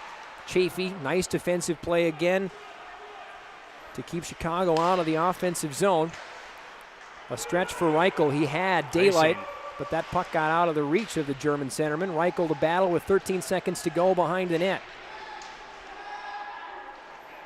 Giroux on his backhand, working his way forward. 6 seconds to play. Doc will spin it back ahead. And on the inaugural night of the Tom Curvers Prospect Showcase, the boys have done Tom proud and picked up a 3-2 win over the Chicago Blackhawks in Game 1 here from St. Paul. Plenty of stars you can talk about. You got the obvious ones. Marco Rossi, of course. Matt Boldy doing a great job there on that top line, whether it was Beckman or Chafee with on the top line was obviously very apparent. You also had Ryan O'Rourke with the eventual game winner. But I think you got to give a shout out to Hunter Jones as well. I thought he played very well, especially in that middle frame when he didn't get a lot of offensive support from his teammates and helping him keep the puck on the other end of the ice. What a hockey game that was. And one thing coming into this game, Kevin, that I wondered, and we had a lot of questions because when these are more, I don't want to say theatrical games, but they're stage games. There's no points on the line. We asked questions about physicality. One of the questions I had was, how casual or uncasual would this be? Because with the Prospect Showcase, you guys are coming off a long off season. There's rust to shake off, but the energy was here. The fans certainly helped with it, but I felt some tension in this game, I thought. Oh, there's no doubt. This, you know what, in fact, I don't know, maybe it's my own stupidity, which is obvious. But when I think of a game like this, when it's like an inter-squad scrimmage, I don't expect there to be a lot of intensity. But because of the fact that, and like we talked with the assistant general manager, when you got two teams and a lot of these guys are probably adversaries on the AHL level, if nothing else, you got that Wild logo, you got that Blackhawks logo, And by the way, you have a ton of brass, the guys that that feed your paychecks, watching intently. I think there is a little something extra on the line, and we saw that throughout this contest, not only with the fisticuffs with Addison, but there were some big hits thrown, there were some good shots. I thoroughly enjoyed it, and I can't wait for Sunday. 4 power play goals tonight. I will be curious, and I don't know if I'll get a chance to ask Coach Army about this, but I'd imagine there's 2 trains of thought. There's one, well, we worked incessantly on our power play all week and we were ready for it, or 2, both teams' penalty kills just quite simply weren't ready to take things the way they needed to. Yeah. But what'd you make of the man advantage play tonight? Well, it was obviously very prevalent for both squads. They both got an opportunity to skate with the man advantage. And maybe, you know what, that's the bottom line here. These points don't mean anything, and it's just an opportunity to see some of these guys skate with that man advantage. And I'd like to see, again, not to belabor the point, but Rossi is on another level, as is Boldy. And to see Rossi skate with a little extra ice there and have that puck on his stick, sign me up for more of that on Sunday for sure. What are you looking forward to most based off of what we've seen tonight? What would you hope to see, and what maybe do you hope to see on Sunday that maybe we didn't see tonight? I want to see more of the same. I want to see more Beckman. I obviously want to see those top 3 once again, but maybe have someone else step up out of the shadows, like maybe a Giroux.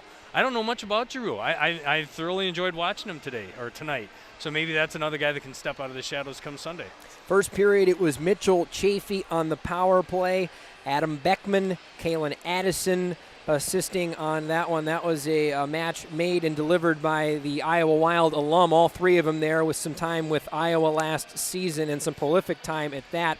Chicago tied the game thanks to DJ Buzdecker on the power play. Roughly 5 minutes later, we went 1-1 in to the second period of play. Then Chicago would grab their lone lead of the night yet again on the power play. It was Michael Tepley getting the Hawks in front, and they'd head to the third period with that 2-1 lead, but Minnesota had the final say with a pair of third period goals. The lone even strength marker, it was a gorgeous one from Marco Rossi, assisted by Matt Boldy. We all hope that is a gaze into the crystal ball of the Minnesota Wild future.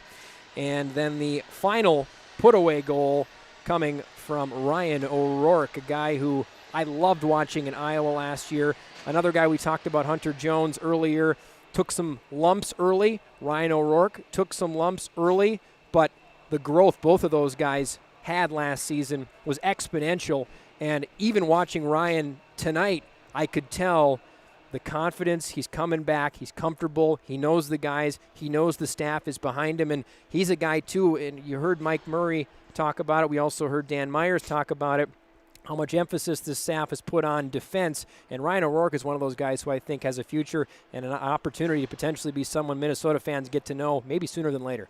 And that's what I mean. That's what's so tremendous about this. For the season ticket holders that were here at Trier Rink in St. Paul, or even for those fans watching on YouTube, it's one thing to read about these guys in a media guide or to see a clip here and there on YouTube, to see them actually wearing your uniform and the team that you root for and the team that you follow, and actually see what these guys are developing into. I mean, this is just the very beginning stages of most of these guys' careers, and the best is yet to come. And it's a great sign for the Minnesota Wild, because there was a time not too long ago where the cupboard was relatively bare in Houston and or Iowa, and now they've restocked those cupboards, and we're going to be able to witness these guys come into their own right in front of our very eyes. And it's more than just Boldy, Addison, and Rossi. There's more to that, and that's great news for Wild fans and the brass alike.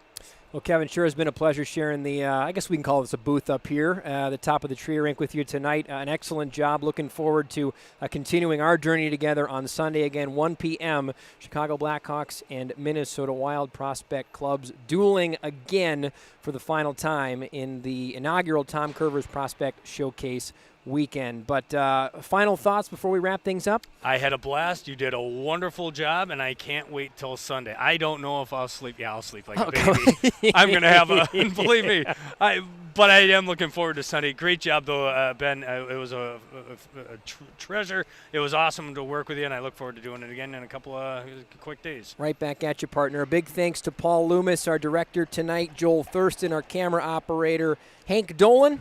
on our engineering, the Minnesota Wild staff doing a great job. Hopefully all of you enjoyed it, and a big thanks to you who tuned in this evening from wherever you caught tonight's festivities. Again, the final score, the Minnesota Wild skate to a 3-2 win over their Central Division rivals, the Chicago Blackhawks. Until Kevin and I see you all again on Sunday, Ben Gislason here signing off and bidding you a fond farewell and good night from St. Paul.